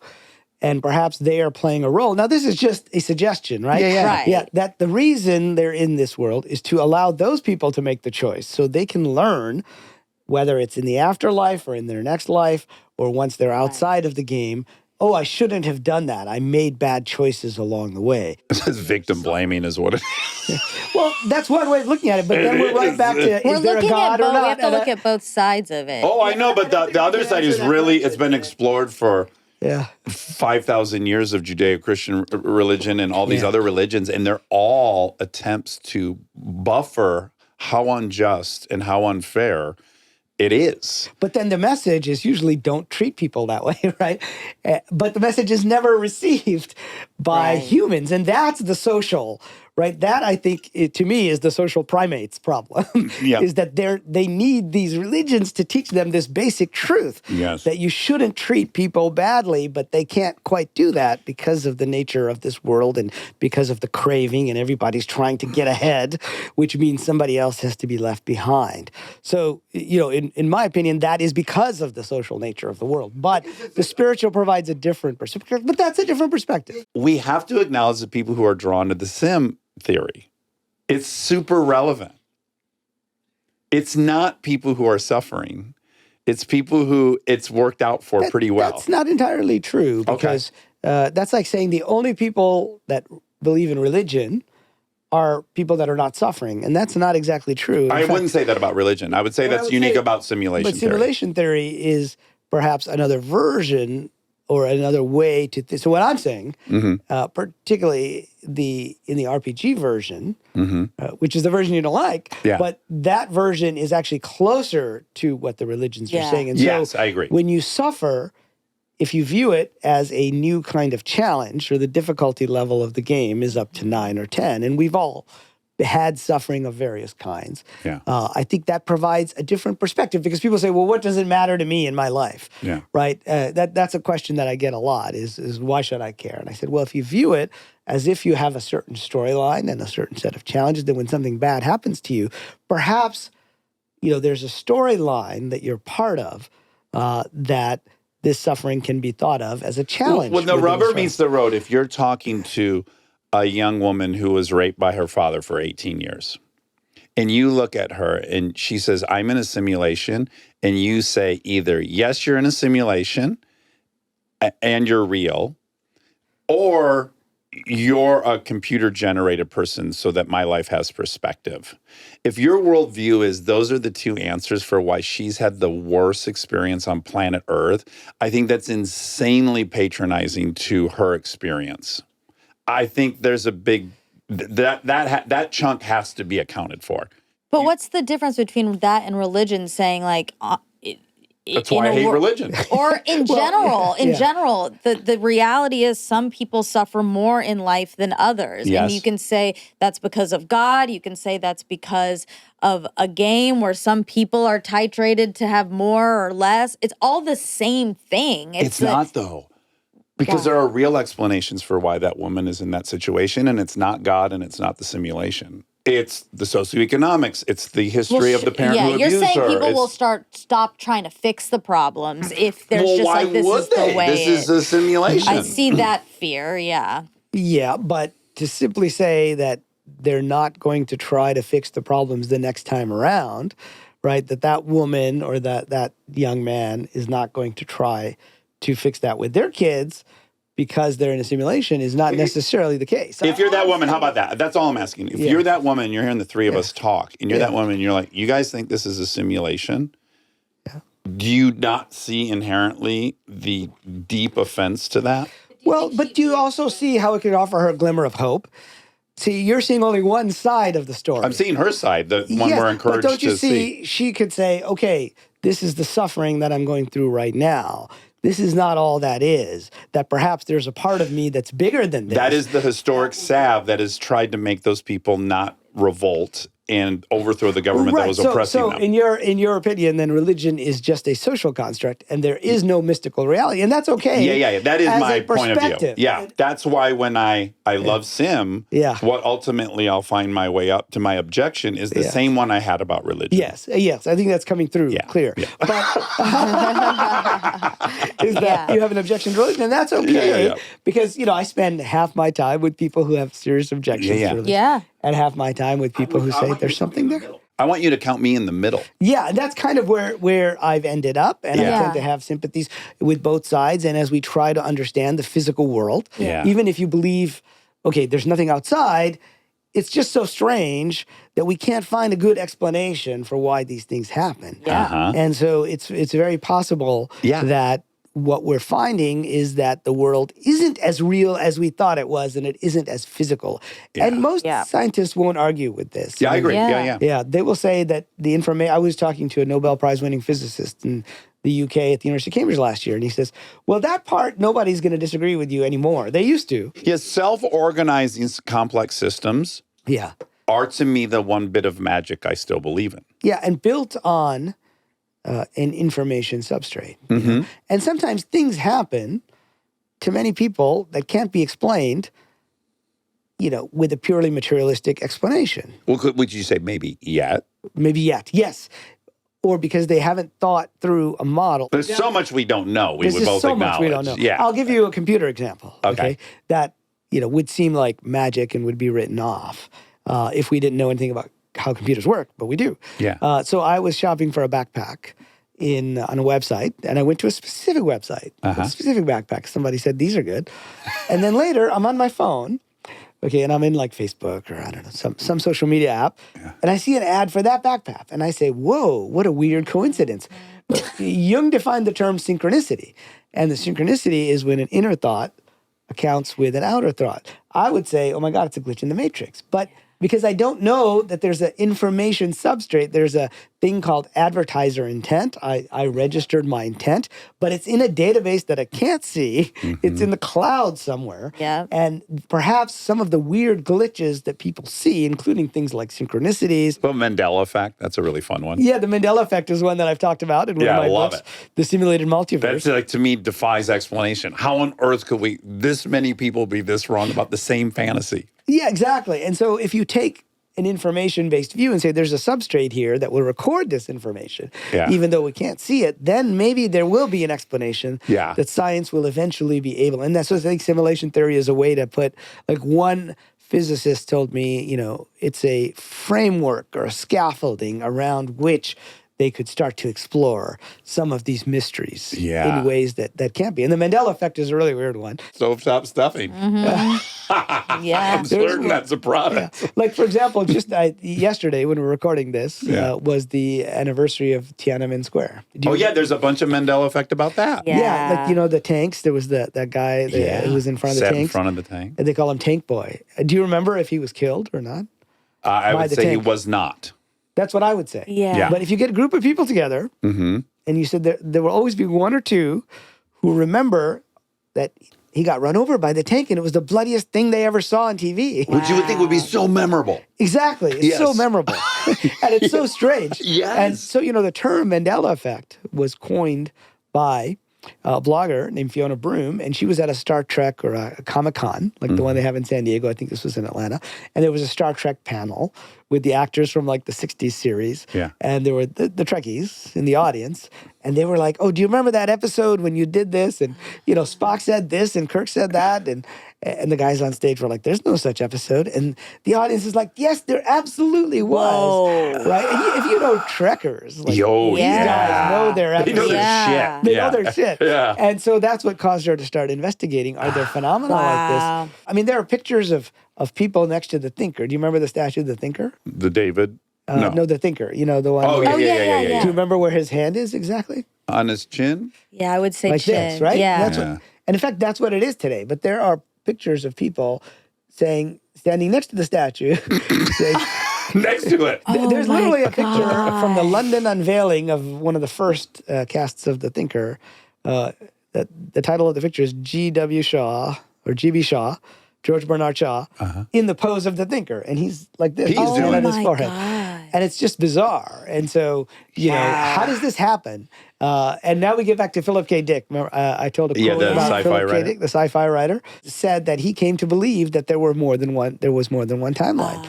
That maybe these things happen. Like the Germany and Japan timeline actually happened. The simulators didn't like the outcome, and they changed the variables, and they're rerunning it again. And maybe it's still going on at this point. Maybe we're only on a branch that exists for some period of time. Now, I dismissed the Mandela Effect. Yes. Personally. It's ultimately explainable somehow. Somehow, most of them is. But then I had a good buddy of mine from MIT or, who worked at Google come to me and say, hey, have you looked at the Mandela Effect? And I said, yeah, bad memory, whatever, blah, blah, the usual explanation. And he said, well, the simulation hypothesis is a pretty good explanation for that. And I said, oh, so I started to look into it in more detail. Yeah. And then you find that there are people who have closer proximity to something or there's significance for something that still remember the opposite of what happened. Now, most people may not remember X or Y or Mandela. Did Nelson Mandela die in prison in the 80s or not? Right. But there's at least one blogger who says she was a journalism student and she went to South Africa to interview Nelson Mandela, and they told her he's too sick, you can't interview him. She came back to the U.S., got a job with, I think it was like NPR in Chicago, and then she remembers him dying. As a journalist who's covering this thing, are they likely? Now, is it possible that time isn't what we think it is? And it turns out quantum mechanics, I don't know if we want to get into this, but there's an experiment in quantum mechanics called the delayed choice double slit experiment. And it's basically telling us that what we think of the past may not be as fixed as we think it is. And the best way to explain it is if you had light coming from 1 billion light years away, from, say, a quasar or something, it would take 1 billion years to get here because it's 1 billion light years away, right? Yeah. Easy math. And suppose there's a black hole in the middle or say, 1 million light years away, and the light has to go to the left or to the right of the black hole. And then we can measure using polarized light or telescopes, however it can be measured, whether it went to the left or the right. When would the decision have been made whether to go to the left or the right? Because clearly it can't do both. Right. Well, what this experiment, which was proposed by my favorite physicist of the 20th century, John Wheeler, and he couldn't perform it when he was alive, but people have performed, scaled down versions of it now. What they found was that decision is made when the telescope measures the light. So 1 million years ago, something happened, but it's only when we measure it today that this outcome or that outcome happens, even though it's the past. from our perspective, it's Right. the past. Yeah. What it's showing us is that time is weird. It's very weird. And, St. Augustine said, what is time? If no one asks me, I know. But if you ask me, I do not know. Right, exactly. Because we don't really know what time is. And so it starts to mess with your ideas of reality, and turns out, in a simulation or a video game, you fill in those details from the past. Like when your crops, you come to harvest your crops, they haven't been running the whole time. What happens is it just calculates what would have happened to those crops. Right. Using It probabilities. reverse engineers. Yeah, it says from the last time you logged in to now, this It is would what be happened. here. And it fills in. It fills in the past. Just like I was saying, we fill in different parts of the world as you observe it. Yeah. And that to me suggests that if time and space are both quantized, and we know space is quantized, meaning there's a minimum level like a pixel, and if time is quantized, which scientists are starting to suspect, but no one's proven it yet, that is more like a simulated world than a physical world with materialistic, continuous time, with just one timeline, and that's it. Yeah. It's fun. Riz, thought experiment. fun. Riz, you are so intelligent. It's like intimidating to argue with this is you. fascinating. You're fascinating. What you're holding in your head is very impressive. It's been a total honor to get 2 hours of your time. Well, it's been a lot of fun, and I like this topic because it brings together many different threads. Yeah. And that's what makes it interesting. That's why I wrote this book. Yes, and everyone should check it out. And it's updated because obviously when you wrote it initially, AI was a kind of unpredictable where it's at now, and you were required to incorporate where we're at now. Absolutely, yeah. I mean, I'd laid out the stages of AI, the 10 stages, and I thought AI was a future stage, and it turns out it's a current stage. Yes. So it's happening much faster. We're going to witness it. Yeah, That's what's crazy. We're going to witness it. Yeah, we already are. Yeah. I know. So, everyone check out the simulation hypothesis. It's available now. Riz, this has been incredible. I hope we get to talk to you again. I would love that. Thanks for having me on. Yes. Absolutely. Hey, take care. We hope you enjoyed this episode. Unfortunately, they made some mistakes. Okay. Oh my God. Okay, we've been holding on a story, and we need to hear it. I know. The thing I worry about is I don't think you're going to believe my retelling of it. And that's why I suggested we might need testimonials from people that were involved. But it just feels like it's going to be a lot. It's too much to do. To do. It's a bit of a to-do. Cumbersome, inefficient. Adding more people to edit and lay in. It's too just much. it's too much. Okay. You can ask tonight if I told this story fairly. Okay. I also need one more preface. Okay. This is a very hard story for me to tell because I blundered in a way I hate to blunder. Okay. Well, I'm going to say, I don't know what you're about to say, but I'm proud of you for owning that you blundered. In a way that I would least want to blunder. I even thought, like, while it was happening, I was like, well, would clearly be, in any other circumstance, I would tell this story in the fact check. But the fact that I blundered, I really was on the fence about it. Well, This is almost as bad as my relapse story for my ego. Okay, well, now I'm probably... Now you kind of know now you've got a zone, I think. Anyways, let me tell you the story. Okay. That was a lot of... Can I ask questions during the story? Please. Okay. Okay, so Eric and Molly and the kids, their children, are here visiting in Nashville. And it wasn't our first boat ride. I think we had a couple good boat rides before this, but we went out on, I think it would have been Saturday. We decided, okay, we're going on the boat. It's going to be a few hours. Like we're going to drive to the end of the lake and go to this restaurant we love. Oh. And then on the way back, we'll do some tubing. We'll find a cove. And that's the game plan. Like we kind of know we're going to spend a few hours on the boat. Well, as we're driving to the restaurant, I see this cove and I'm immediately remembering people in town have said, like, have you gone to 2 Foot Cove? And I can see that, oh yeah, there's a sandbar that's 2 feet deep. There's a bunch of boats parked around it. And I think, this is off schedule, but maybe we should drop anchor over there. The kids can swim by the fucking sandbar. Maybe we'll play some spades on the boat. Oh, fun. Right? It's kind of an impromptu decision to pull in. I need to add that my pontoon boat, which I love, has double bimini, meaning it has this, and you've experienced it now, it has this huge shade over the entire length of the boat, which is 25 feet. Yeah. So, okay, we pull up. There's tons of boats. We pull by 2 pontoon boats that are tied together. They're hanging out. They're clearly together. Then another 2 dudes to the right of that. They're not tied up together, but they're around each other. I go up front to drop the anchor. And I'm telling you, at this point, I'm like 50 feet from these boats. I have so much room. Okay.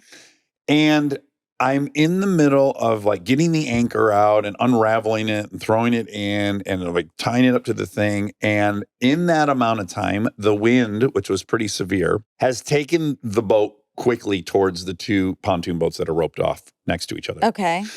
And so I'm in this situation where I'm at the front of the boat holding the anchor, and I'm trying to decide, do I try to get this anchor to seat and stop us from drifting into these boats, or do I quickly run and start the boat up and put it in drive and that whole thing? Okay.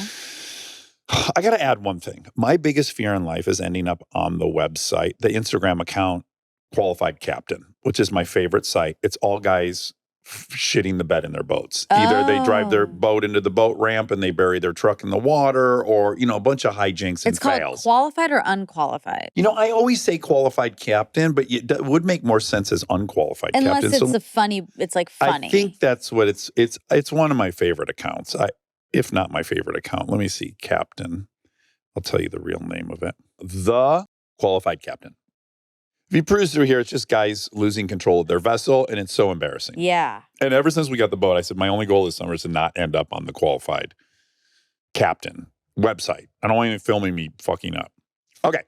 So we're drifting very quickly. I make the split-second decision. I can't count that the anchor is going to grab. I'm going to go back. I go back. I start it up. By the time I get the boat started, we are now drifting into this pontoon boat. There's a dude on the pontoon boat. He sees what's about to happen. So he comes to the edge and he starts to try to push us in the other direction. Great. So like he's doing that and we just kind of glide by. Now we glide between the 2 that are roped off and the other 2 that are scattywampus. Okay. And it's very, very tight. Like we're almost going to hit the other one and now. Oh, no. And so we drift past and I think, oh my God. Thank God. We just avoided that. There's a woman in the water behind the pontoon boat that couldn't see what was going on. She's just on her own swimming? She's floating in a tube like everyone else is floating and enjoying the day. And so as we're gliding by that boat, she's already yelling at us. What are you doing? Put your paw there. She's starting to shout directions at us. And it's stressful. The kids are yelling at me to do things. Yeah. Everyone's, And I now realize... we have scraped their boat. I can see that we scratched the pontoon boat. The guy that was helping push? Yes, the pontoon boat that he was standing on, it has been scratched.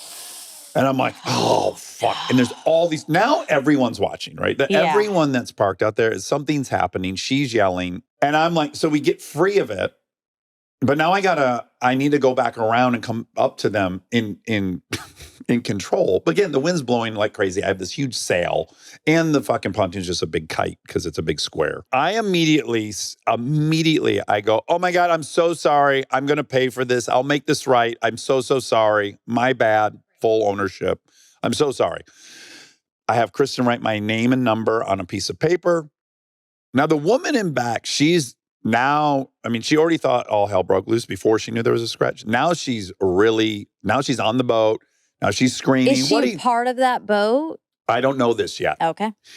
And I don't know her age, but I'm going to guess around 50. Okay. And then... your age. Yes. And now a third guy enters this scenario, which seems to be her friend. And this guy's older.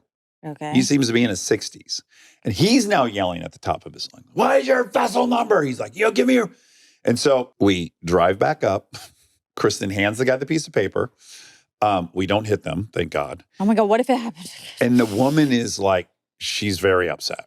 She's swearing. The kids are a little rattled.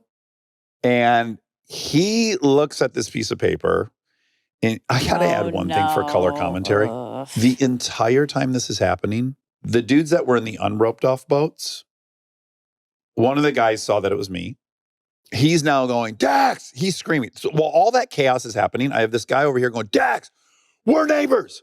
We're neighbors. My dad has 7 hit songs on the radio. I'm like hearing 7 hit songs. We own restaurants. We're neighbors. And I'm like, I'm trying to be friendly to him, but they're all screaming. And so now as I come back around to give my piece of paper, this guy is still, it's like round 3 of all this information. He's put his boat in driving. He's just tailing us wherever we go. He's yelling. Yeah.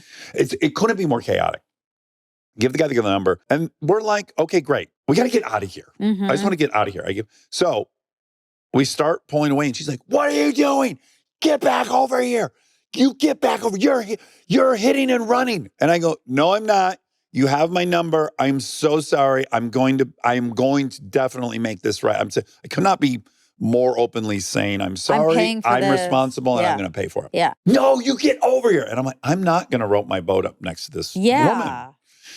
The kids don't want me to, whatever. So how is it hitting and running if you handed the thing over? Well, thank you. So I start driving away. Great.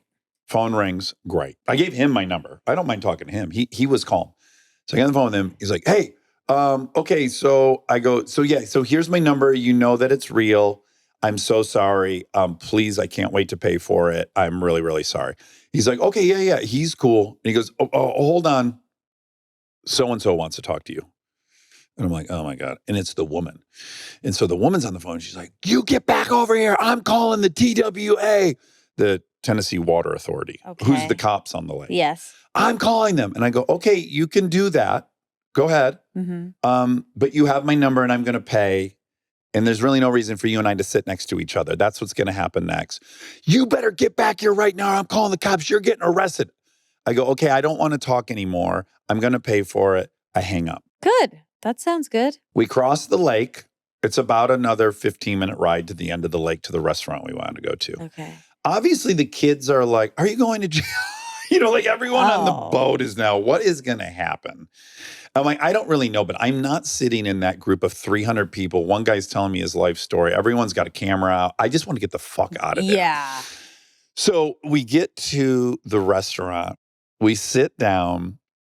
We've just ordered drinks. We've been there for 4 minutes. What's your state when you're at the restaurant? I'm 85% confident that she's going to call the TWA and she's going to say, and they're going to say, do you have any idea who this person is? And she's going to say, yeah, I have his number. They're going to go, well, then that's not a hit and run. But that's kind of where I'm at. I'm like, I'm not in trouble. Yeah. I don't feel like I'm in trouble. Yeah. I've done everything right other than hang with her. But are you feeling like even if you're like, I'm obviously not getting arrested, I would feel that like, well, obviously I'm not getting arrested, but this whole thing it's like chaos. Well, I am thinking, oh my God.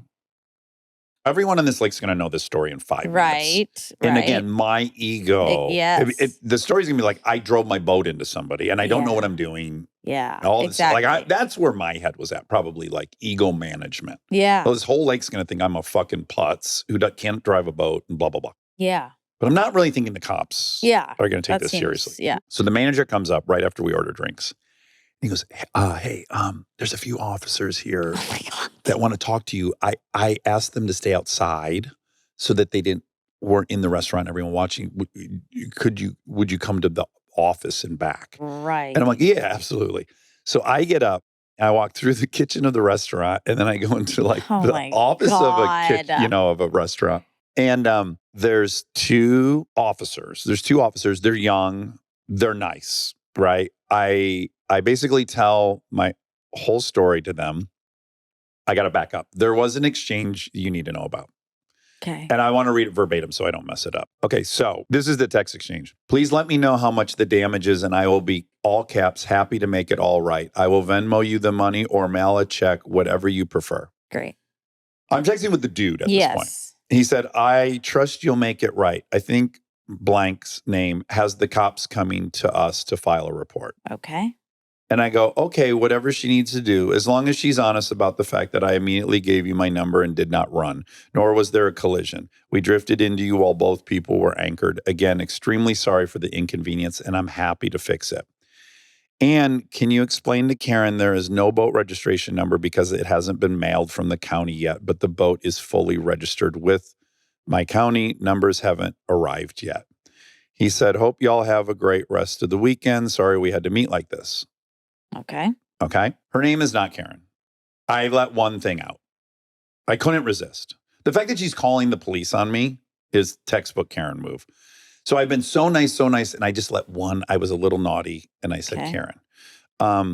What do you mean you said Karen? I said, please just make sure Karen's honest about the fact that I didn't even put. Oh, I just slid it in. Oh my God. I just couldn't resist. Okay, great. Because it was insane, like whatever. Okay, so now I'm in the office and I'm talking to the two police officers, and I tell them the entire story, and they're like, "Okay, great. Our boss is looking at the damage, and he'll be on his way, and so he's going to come over and hear your statement too." And now Kristen enters the thing too. So now we're both in there. The officer, who's fucking awesome, comes in. He hears the whole story, and he's like, "Okay." He goes, "Okay, so yeah, that's not hit and run. You gave your information." He said, "Also, I just saw the boat. We don't even file reports unless it's above $2,000 in damage. And there's no way that was, So all that happens. I go back to the restaurant, and now she starts texting me. Okay. She said, "Hi, it's blank, boat you hit. I'm sorry, but I just bought the boat last week. I'm not a Karen, but I was a bit upset. I understand things happen, and yes, I did tell the TWA you left your number." I said, "Great, I just talked to them and we're all good. Again, extremely sorry I scratched your new boat. I feel terrible, especially if you just got it. The wind was stronger than I evaluated." Great. She said, "I totally understand and have been there. I'm sorry I freaked out. All good. I'll be in touch." I said, "Great, just let me know when you have a bid." She said, "Will do. And again, I'm sorry for being a Karen." Okay. And I wrote, "Ha, ha, ha, ha, ha." And I'm like, I love her. I love her. I cannot believe that she was able to come through. She was so mad. But anyways, now it's been very lovely. And it's now I've had several exchanges with her that are very, very lovely.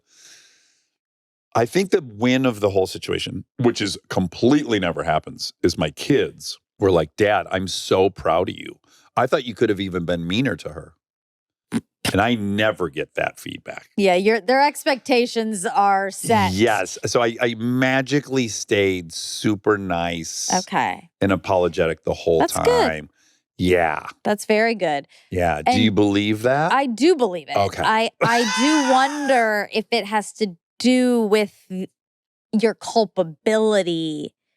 Like, if it was just a yeah, you're right. Because I generally overreact to injustice. Yeah. And there was nothing unjust about me being in trouble for hurting her boat. Like, right. And I was like, again, I immediately was like, this is me. I did my bad. Yeah. So maybe that was at play. But I am very glad you didn't overreact. I'm also being watched by people. Yeah. One guy's screaming my name. Yep.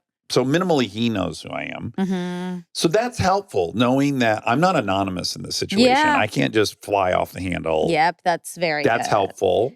So it's not all my willpower. Sometimes that's helpful, but sometimes it causes, I think it can cause you sometimes to get extra panicky when there's that kind of chaos, or people are noticing it's you. Or everyone's noticing. Everyone on my boat they got opinions. Yeah. "Go here, turn here. What do you do?" Everyone's yelling. "Go back." At first, it was like, "Go back. She wants you back." I'm not going back. Right, I'm not sitting next to her. Yeah. I'm happy to talk to the police, but I'm not going to hang with her until then. Yes, I think that was smart. It just would have escalated more if you had gone back. The only pat on the back I'll give myself is of that pie. So those things really help me behave correctly. But that's a dream. We're friendly now. I never had these outcomes where I burn the house down and the people leave hating me and I hate them. Yes. And this is awesome. We went through this whole thing. I mean, she couldn't have been more mad at me. Right. And I couldn't have written her off more as being just a insufferable Karen. There's no way back. Yeah. And then I had to go first. I just had to be really nice first. And guess what? That. She was really nice back, this ultimately. is a great takeaway. Yeah, I'm learning at 50. I love that. To resolve these things in a way where everyone actually kind of feels better at the end. Yes. It took me a long time to get here, but it's possible. And I didn't feel, that's what it's really epitomizes is I don't feel control. I don't feel in danger. I don't feel scared. I don't feel I feel fine to take it on the chin. This is really funny. It's actually confidence was the ability to just take it on the chin. Yeah. But I thought confidence was don't ever let anyone do that. Yeah. So it took me a long time, but I've had a couple now experiences where I'm like, oh, this is way better. Yeah, that's great. Yeah, I think you saying you love her now feels strong to me, but I think Can I tell you what I love? respect her reaction. You respect what happened. You respect Deeply. the exchange. I think Yes. for her to come back from where she started, and I called her a Karen. Yeah. For her to make a joke about herself being a Karen, I really applaud it. Yes. Yeah. Yes. Yeah. I do too. Everyone then You can do handled it almost with- anything to me, but if you give me like a heartfelt apology and ownership of it, I can let anything go, pretty much. You just want the person to Right. acknowledge. Yeah. Yeah. How they were acting. Yeah. So anyways, now I like her. Wow. I'm excited to see her on the lake. Okay. Yeah. Great. She is still someone who does just a reminder, you did get a lot of information. You got great information, which is that she does cool down and can see things clearly. Yeah. But she is also a person Who who called the police on me does for- has big reactions. Yeah, there we go. Big. That's the So safe word. just, both are true. Both are true. She probably was like me as a kid, So Yeah. she must have been like, you can't just smash my fucking boat. Yes, exactly. She and I are the same. Let's say these are cars. So if someone It would be the equivalent of definitely in a parking lot parking, you rub up against someone's bumper. right, and then you leave, but then in that case, And you give the person your number. yeah, You don't wait for the that's what I was police to gonna ask. I come was like, talk do about. you wait? And in fact, in California, you don't even wait for the cops when there's a collision. You just exchange Right. information and then you all bounce. Yeah, that's true. Yeah, that's true. But I mean, I do know states differ. I was thinking of that. Like Yeah. California's like that. Yeah, I think no fault states are like that. But some you do need the cops to come and do an incident report. But that's not how California is. right. And so I felt like, oh, well, if this was California, I'd done the right thing. But again, I don't really know what happens in Tennessee. Maybe I Interesting. was supposed to sit there the whole time. but This were huge crowd you? of people Did he fucking say? coming in. Did he say? But like, No. he didn't say. No. Okay. He's like, you gave your information. So that was fine. Yeah. Okay. Interesting. Yeah. Yeah. Now, what's more interesting is if would I have been able to keep all that same composure if it was a guy? And that's probably different. I would probably have a harder time just That's taking it on the chin Interesting. from a guy. In fact, I'm pretty pessimistic about Hmm. that outcome. Well, maybe now moving forward, Yeah. you could try it. I think what happens with a guy maybe is like, I'm not going to threaten a woman. Yeah. You just know it's not an option. It's not an option. So I could just trick myself into like, because in that situation, my only option is to be nice. Right. I'm not going to scream at a woman. I'm not going to hit a woman. Yeah. Unless not she's even- trying I to think stab me. thinking of it as nice is like, it's just civil. It's just like, I don't think anyone needs to be overly nice. I mean, obviously great if you are, or Yeah. she is, or he is, or whatever, but like, just civil, like we're just people and we made I made this a happened mistake, and yeah. we're gonna just be sort of what's the word, like direct about it, like just like this is what happened and I'm gonna fix it, and Yeah. it doesn't have to be so emotional. Yeah. Stay tuned for more Armchair Expert, if you dare. Let's take a minute to thank our presenting sponsor, Audible. With Audible, the leading audio entertainment app, it's easy to discover new stories and ideas while going about your day. Yeah, and with over 1 million audiobooks, Audible originals, and more, it's basically impossible to run out of things to listen to. Plus, there's just something about audio storytelling that hits a little different. Yeah, it really does. Especially Audible originals that feature performances from celebrities and top voices. It's like watching a movie in your head. One on my list is Treasure Island. Aha. Which is an Audible original drama. It's a timeless tale of pirates, lost treasure, maps, and mutiny. What more could you need? That sounds really fun. I'm more of a psychological thriller girl. Yeah, you're dark. myself. Yeah, I'm dark and I'm broody. And I've been hearing all about the author Frida McFadden. And I love that I can listen to her audiobooks on the Audible app when I'm commuting, taking my walks, as you know, or just like doing laundry and chores. Well, with Audible, you can find the genres you love and discover new ones. There's more to imagine when you listen. And to make it even better, Audible has a special offer for armchairies. Sign up for a free 30-day Audible trial, and your first audiobook is free. Visit audible.com/Dax. That's audible.com/Dax.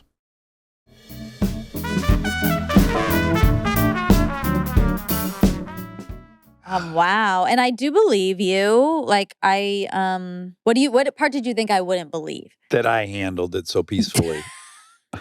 Yeah. I guess I have some text evidence that helped. Yeah, probably too, exactly. Yeah, that's pretty scary. Also scary that these boats can just fly into other people's boats and cause damage. Well, I learned a lot. My boat is a kite. Yeah, too thin. Perfect amount of thin. Yeah. It's perfect. It's been a while since I've been called into a room to talk to the cops. Yeah. Did you feel like old? Like it was old? I've been in that situation many, many times. Yeah. Yeah. Yeah. And probably my most practiced behavior is trying to talk my way out of trouble I've gotten in myself. Yeah. Starting in school, like exactly learning to talk to the principal and I the mean, vice I've principal. had to talk my way out of situations, don't get me wrong, but not with the cops. Right. Definitely. I started my training with the principals. Yeah. I was pretty good at I would push the ding, ding, ding, the substitute teacher to the breaking point where they did there. You got to go down to the office. And then I would talk my way out of that. That's so mean. I know. I'm not. I'm just want you to know that I have not been a perfect boy. No one's been perfect, but I was trying to make jokes and entertain everyone. Did you use your stapler everywhere? No, I wasn't that type of disruptive. I was make a joke disruptive. But I wasn't shoving anyone or tripping anyone or calling girls names. Sure. I mean, maybe I was calling girls names to Aaron. I wasn't perfect. I was in junior high. I might have called people names. What'd you call I just don't know. I them? don't have any specific memory, but I'm just being honest that might have been on the table. Yeah, you did. But never to their face. Would you call him a piggy? No. Yeah, you did. Never. No, that wasn't my style. I was more like, there was a girl. You just call him Karen. God, I'm just burying myself Say deeper. There was a girl in high school, Mm-hmm. and my friend Brian Bowles and I sat behind her. And I didn't notice. And also, Bowles was such a character. Okay. He's one of the most distinct friends I've ever had. Okay. You'll often hear Aaron and I imitating him. He talked like this. Shepard, what are you doing after school? He was like 45 years old in school. He had been kicked out of a really nice Catholic private school, and he wore sweaters and khaki pants. Shepard, do you golf? So we were behind this gal, and he noticed first. He goes, Shepard, was this gal beheaded? And I go, what? He goes, look at that scar on her neck. Oh. And she did. She had a scar that went completely across her neck as if she had been beheaded. Oh, my God. Then we were obsessed with what happened. Of course. So we had a whole semester of, Shepard, I think what happened. It was just a lot of theorizing on what she happened. Probably had a tumor. Well, I mean, maybe she's at a rock concert and had a good time. No, not a scar across the whole back. But I bet if that Shepard, she do you was think she died? Okay, if she was in my school, the with the girls, depending on how young we were, it would have been the that wives' tale about the woman that wears the red scarf around her neck because actually it's like this her head When she came takes off. it off, her head falls off. Yeah, and it's red because of the blood. Yeah. It would have been her. You would have thought that was her. Mm-hmm. And certainly she did have some dressing and gauze on there post-procedure that were probably red, like a scarf. I wonder what happened. It was That's a horrific. sad. Yeah. Shepard, I think she went through the windshield backwards, he'd say. That's not funny because that is what maybe could have happened. But not backwards. How would you end up going through it backwards? I don't know. Wow. Yeah, kids are kids. Yeah. Kids are kids. Yeah. We've all done it. Yeah, we see things. And then we focus on them. We focus on them and we Yeah. just want to feel like we're not the lowest on the totem That's right. pole. Yeah. It's so social primate of us. It is, but it's to be overcome. But it's I know. You got to transcend it. I mean, you do as you get older. Some people. You hope. But school, we're not there yet. Yeah, it's true. Okay, great story. Thank you. I'll try to keep gathering stories. Okay, I'm glad with the way it went. Little small update before we wrap up. We did watch What Lies Beneath last night. And I'm going to give an objective retelling of the scenario. You were hellbent on seeing it. No one was very amped up to watch it. Okay, well, hold on. I got to add a little caveat there. Okay. We talked about this on the fact check. some fact checks ago. I Yeah. said, can we watch What Lies Beneath? And Yeah. you seemed excited about Yeah, because that. you looked very excited, and I was not going to rain on your parade. But listen, Okay. I was a 6 to see it. I remember it ish. Sure. And yeah, Lake, let's eventize this. Yeah. But no one was dying to watch it, but we all watched it because you wanted to. Molly acted And it excited. was great. And everyone was so happy that you suggested it. And Eric was jumping out of his Screaming. chair. We were making screams. I was making a lot of noises for a different reason, and I got yelled at What for was it, though? I didn't see. It was the intimacy parts. I was like vocally having a, All right. yeah. And I didn't know.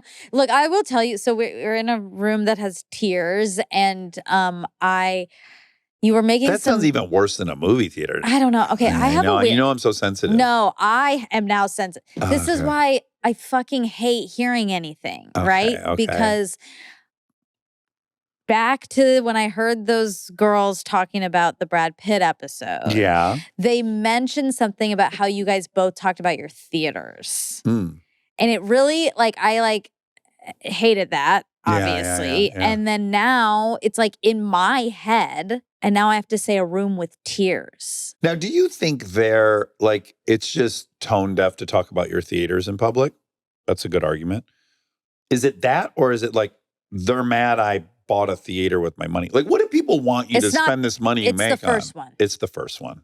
And I can like sort of understand it. Yeah.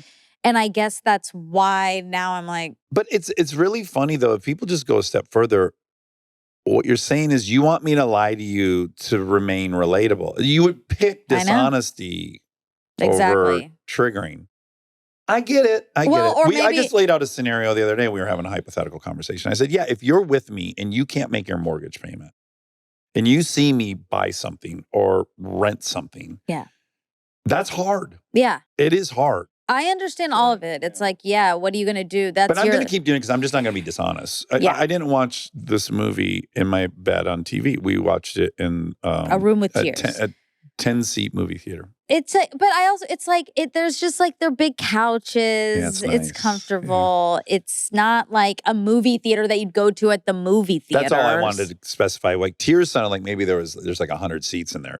Yeah, there's like a couple, whatever. We were watching the know, movie. yeah, I don't want to I'm do mad this, at but myself. like, and you were in a space that I couldn't really see you. I was in the front row Yeah. of many, many rows. It was about 20 rows. Oh my God, no, there's 3 rows. Okay. You and Kristen were in the front. And I'm getting a forehand massage. That was loud. What? I'm teasing. See, I was but trying to make it worse. That's what I was actually about to say. So you're making like kind of these sexual noises because you're talking about you're doing something about the movie, but we don't see you Yeah. and you're sitting next to your wife and Yeah. there's this sense of like, what are they doing? Oh, really? Yeah, remember I said, what are you doing? But listen, I had to say that it. just goes to show how poorly you could hear. The noises I was making were not sexual. Oh. This was the noise. Oh. Okay, but I don't know. Okay. That was like, and that was as low as I could do it. Because what I wanted to go, oh, like that. That's how But I sexually? felt. No, I'm Oh. disturbed. Oh. You remember what this is all about? I had Dax. vocalized how disturbing this intimacy was to me. You didn't love watching the intimacy between the two characters. I did not. On screen. I did not. So okay, that was you feeling like but like could go a lot of directions. But hold on. Okay. Before you ever saw the intimacy, I said, I do got a flag that I don't love the Yeah, intimacy. that's right. So then the intimacy started. Yeah. And then I was making noises. Yeah, but we don't. So why would you think they were pleasurable noises? Because When I just didn't said know I'm it had disgusted by anything this. to do. I thought you and Kristen were We're doing fucking something in the- sexual. In a room full of people. Or like she was just not necessarily sexual, but like she was like cuddling you, And or I was orgasmic. or you were being too vocal about how Yeah. pleasurable it was. Okay, but this was the noise. You ready? Okay. Oh. Yeah, I don't know what it sounds like. I think don't it sounds more like, if you're going to misinterpret it, I would be like, oh, he's pushing a shit out up there. No, He feels very it comfortable was in his own- Occam's razor, And it was wrong, but it normally would have been right. But the simplest explanation is I announce that I'm grossed out by this, and then you hear noises while it's happening. So Occam's razor would say, oh, those are noises of disgust. It depends. All depends.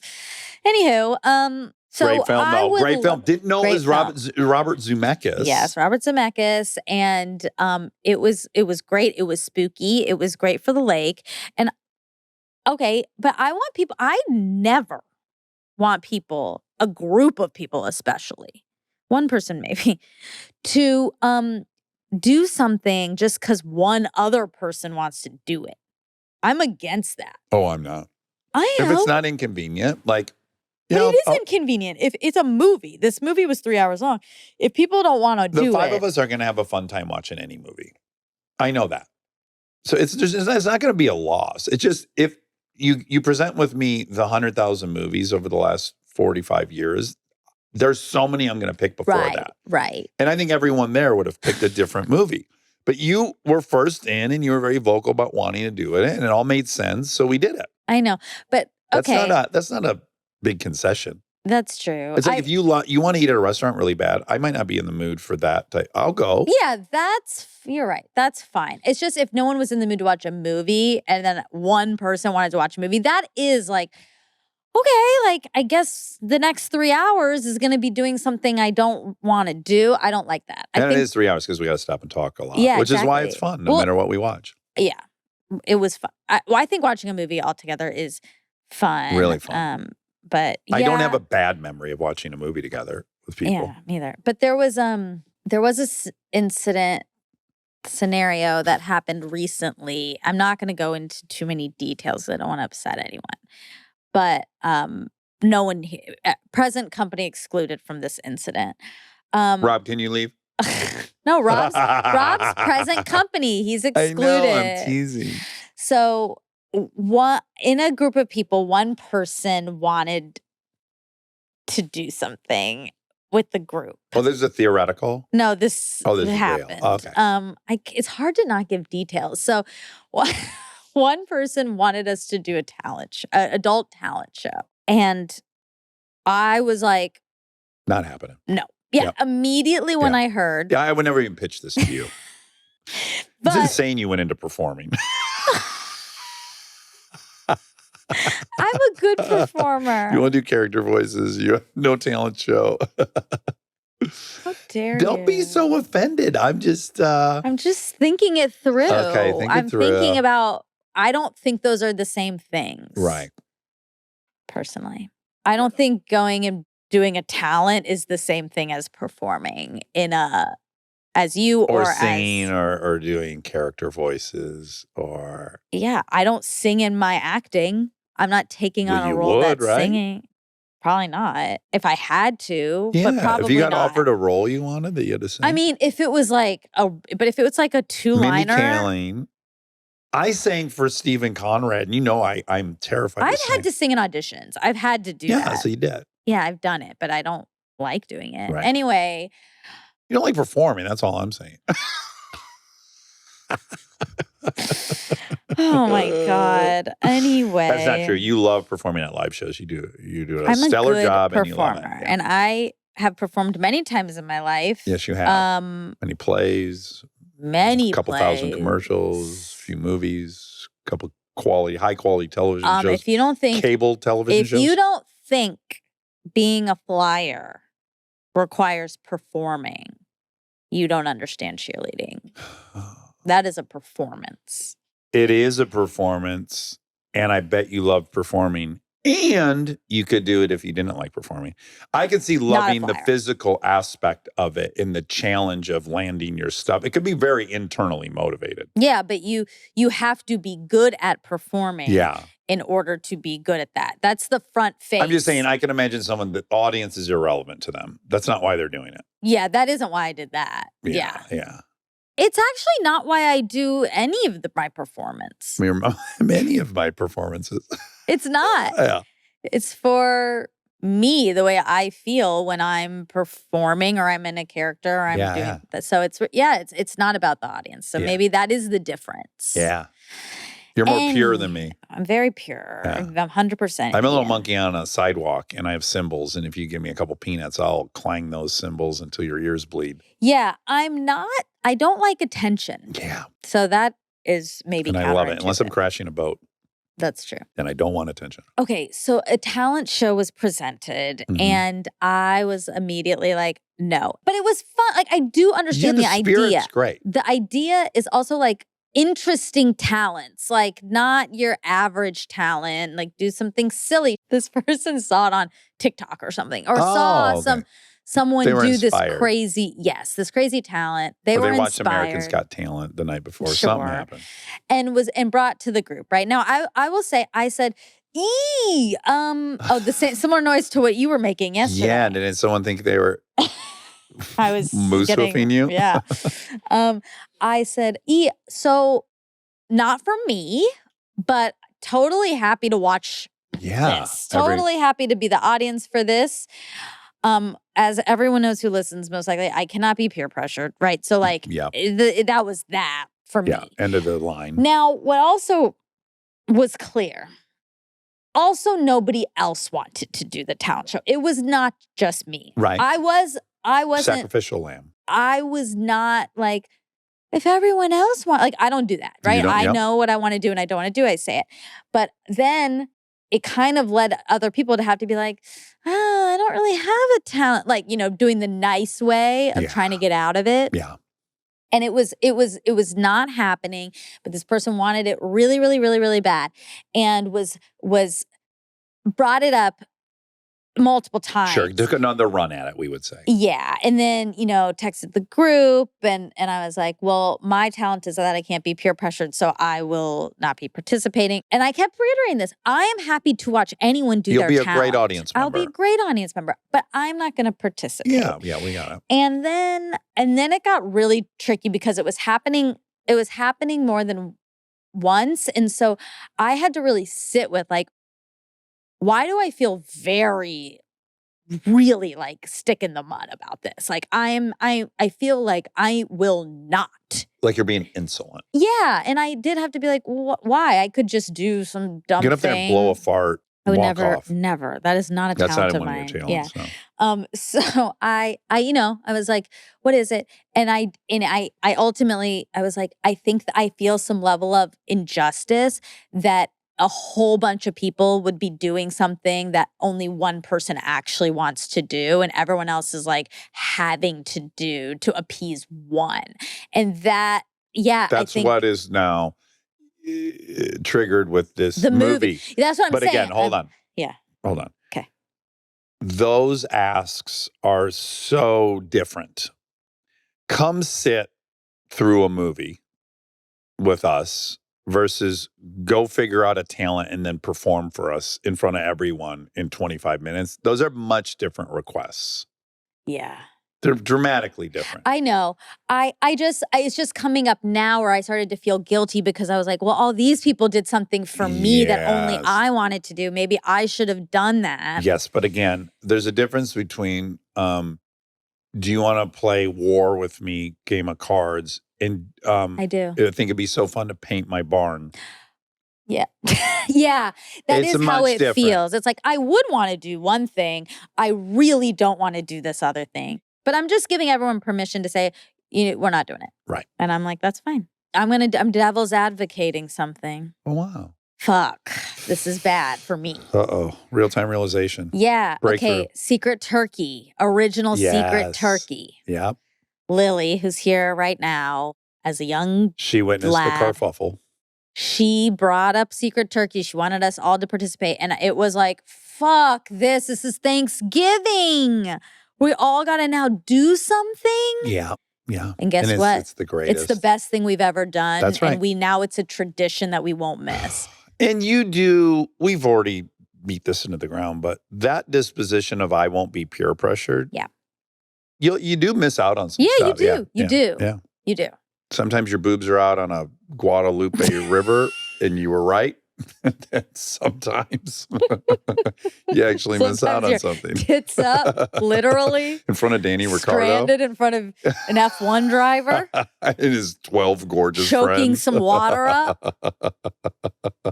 Pulling fish out of your fallen bathing suit. But ultimately, I did participate in Secret Turkey. So it's like, I think I'm making the right decisions. Yeah. Well, that one's different. A kid asked. So yeah, you got to do it. You got to do it. You got to do it. All right. Facts? Well, that's it. Let's do some facts. Okay. Now this Riz. Oh, the simulation. sim. So interesting. So interesting. I was a little more combative than normal, as I recall. Yeah.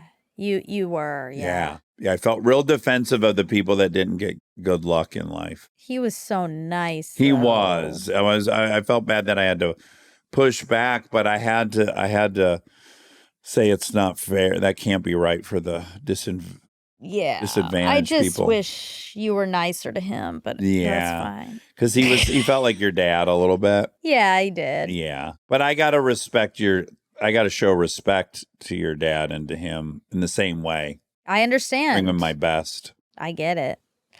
Okay, I looked up the percentage of people who've tried shrooms. This says we estimated lifetime prevalence of psychedelic use by age category using data from a 2010 U.S. population survey of 57,873 individuals aged 12 years and older. There were approximately 32 million lifetime psychedelic users in the U.S. in 2010, including 17% of people aged 21 to 64 years, 22% of males and 12% females in that category. Rate of lifetime psychedelic use was greatest among people aged 30 to 34, total 20%, including 26% of males and 15% of females. And we got to acknowledge that was 2010. They've gotten way more popular in the last 5 years. Definitely. Yeah. Definitely. Is the largest segment of the gaming industry mobile? Like he said, yes. Largest segment of the global gaming industry is indeed mobile gaming. It accounts for over half of the total gaming revenue, surpassing both console and PC gaming combined. I don't do any of it. Me either. My son was playing a lot of video games on his phone, I noticed. He likes them. Oh, really? Yeah. Which one is his fave? I didn't ask. I just could tell it was a game. You didn't want to know Yeah. because it's like hard because you got to monitor these sons on playing video games. Yeah. And He's old enough now that I worry less, but yeah. I just was more interested in he likes those. We don't have that in common. You don't want him to turn into adolescence. I don't want him to go backwards. No, he's made such great strides. Adolescence the show. Yeah, that too. I don't want him to kill anyone. Yeah, exactly. I looked up, does Call of Duty have an iPad version? Yes. Oh, great. It does. Okay, what is Bitcoin today? Oh, it's high. We've rebounded, I think. It's high. Yeah. 109,101. Okay, that's 109,000. Is that our peak so far since we've been reporting on this? It might be. It's up. It says 0.14% today, probably from yesterday. Right. You are worried that we're jinxing it by saying it. Mm-hmm. And I think you might be right because we haven't talked about it in a while and now it's up. Yeah, so if you report it on the next fact check and it's down, we'll know and we'll be targets of crypto nerds. So we got to be careful. Okay.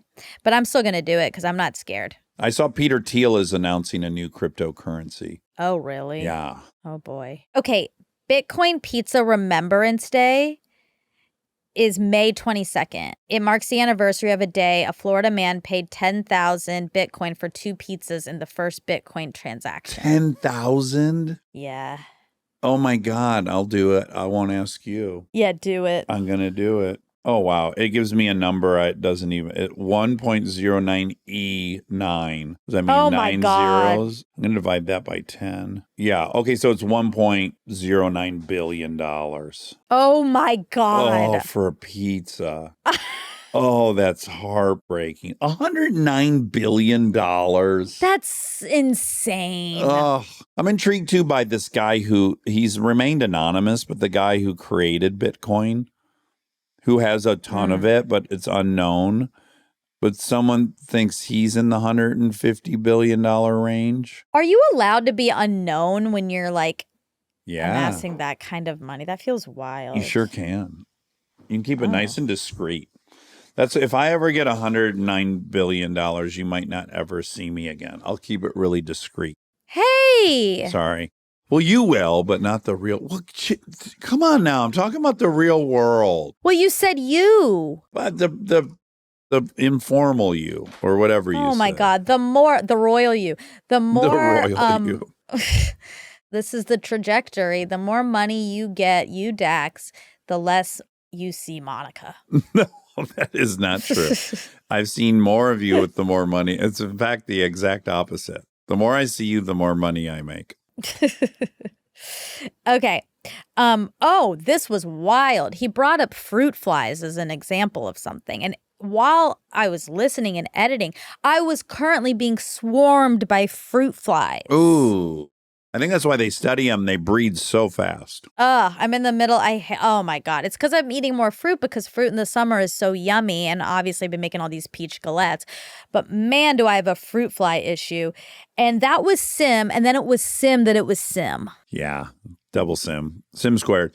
I will say I have gotten to eat crow over the years because I remember when I was in the groundlings, Caitlin's boyfriend, long-term boyfriend at the time, was a scientist who studied fruit flies. And I remember thinking, what a boring thing to dedicate your life to studying this one tiny organism, the fruit fly. But half of the studies I've read since then, it's all work on fruit flies. They figure out almost everything they figure out on fruit flies. So then I've come to realize, no, he was at the epicenter, the white hot epicenter of what you'd want to study as a scientist. I hope he's listening and he receives this apology. Jude, shout out. You were right. I was wrong. Fruit flies are the future. And the past. Yeah. Okay. I just wanted to do a couple more. There were a couple more Mandela effects that I hadn't heard of. Have we talked about Mr. Monopoly wearing a monocle? Mm-hmm. And he does, right? Or he doesn't? He doesn't. But I think he does. Me too. Me too. Yeah. Also, does the fruit of the Loom logo pour out of a cornucopia? Mm-hmm. I mean, I think that, but it's not true. It's not true. It's not true. Why do we all think these things? It doesn't make any sense. Exactly. Well, Sim, what do you think the peanut butter is called? The like really popular brand of peanut butter. Jif. Do people think it's called Jiffy? Yeah. Yeah, I don't have that one, shockingly. I think this might be the craziest one. It's not Luke, I am your father. What? It's not. It's no, I am your father. No, I am your father. Luke, I am your father. Oh, boy. Luke, I am your father is it's so zeitgeisty. Yes, it's that. And it's not even real. Oh, my God. If I were watching the movie and I heard that, I'd go, why did they change this? They edited it after the fact. I know. Same with mirror, mirror on the wall. It's not mirror, mirror on the wall. What is it? It's magic mirror on the wall. Oh, that's garbage. No, it's definitely mirror, mirror on the wall. Who's the fairest of them all? But it's not. It's not. But it's not. I think they're so fun. Spank your butt, cherry red. Did you ever have to spank these bad boys' butts, cherry red? You need to watch more Steve Brule, Monty. Where'd that come from? Steve Brule. Snow White? This episode is about horse. Not horses. It's about horse. He's so funny. Oh. All right. Well, that's it for us. Did it make you believe more or less in the sim this episode?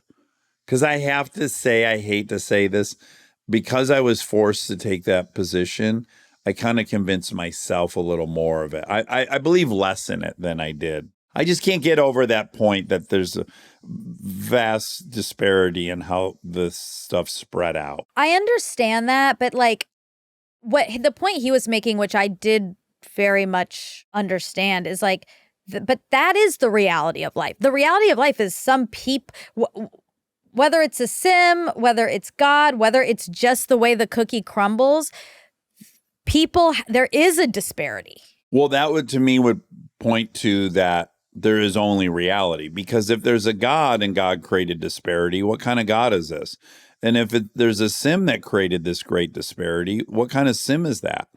You have to reject any systems that are being proposed to you where it justifies tons of people got the short end of the stick because they'll be rewarded later.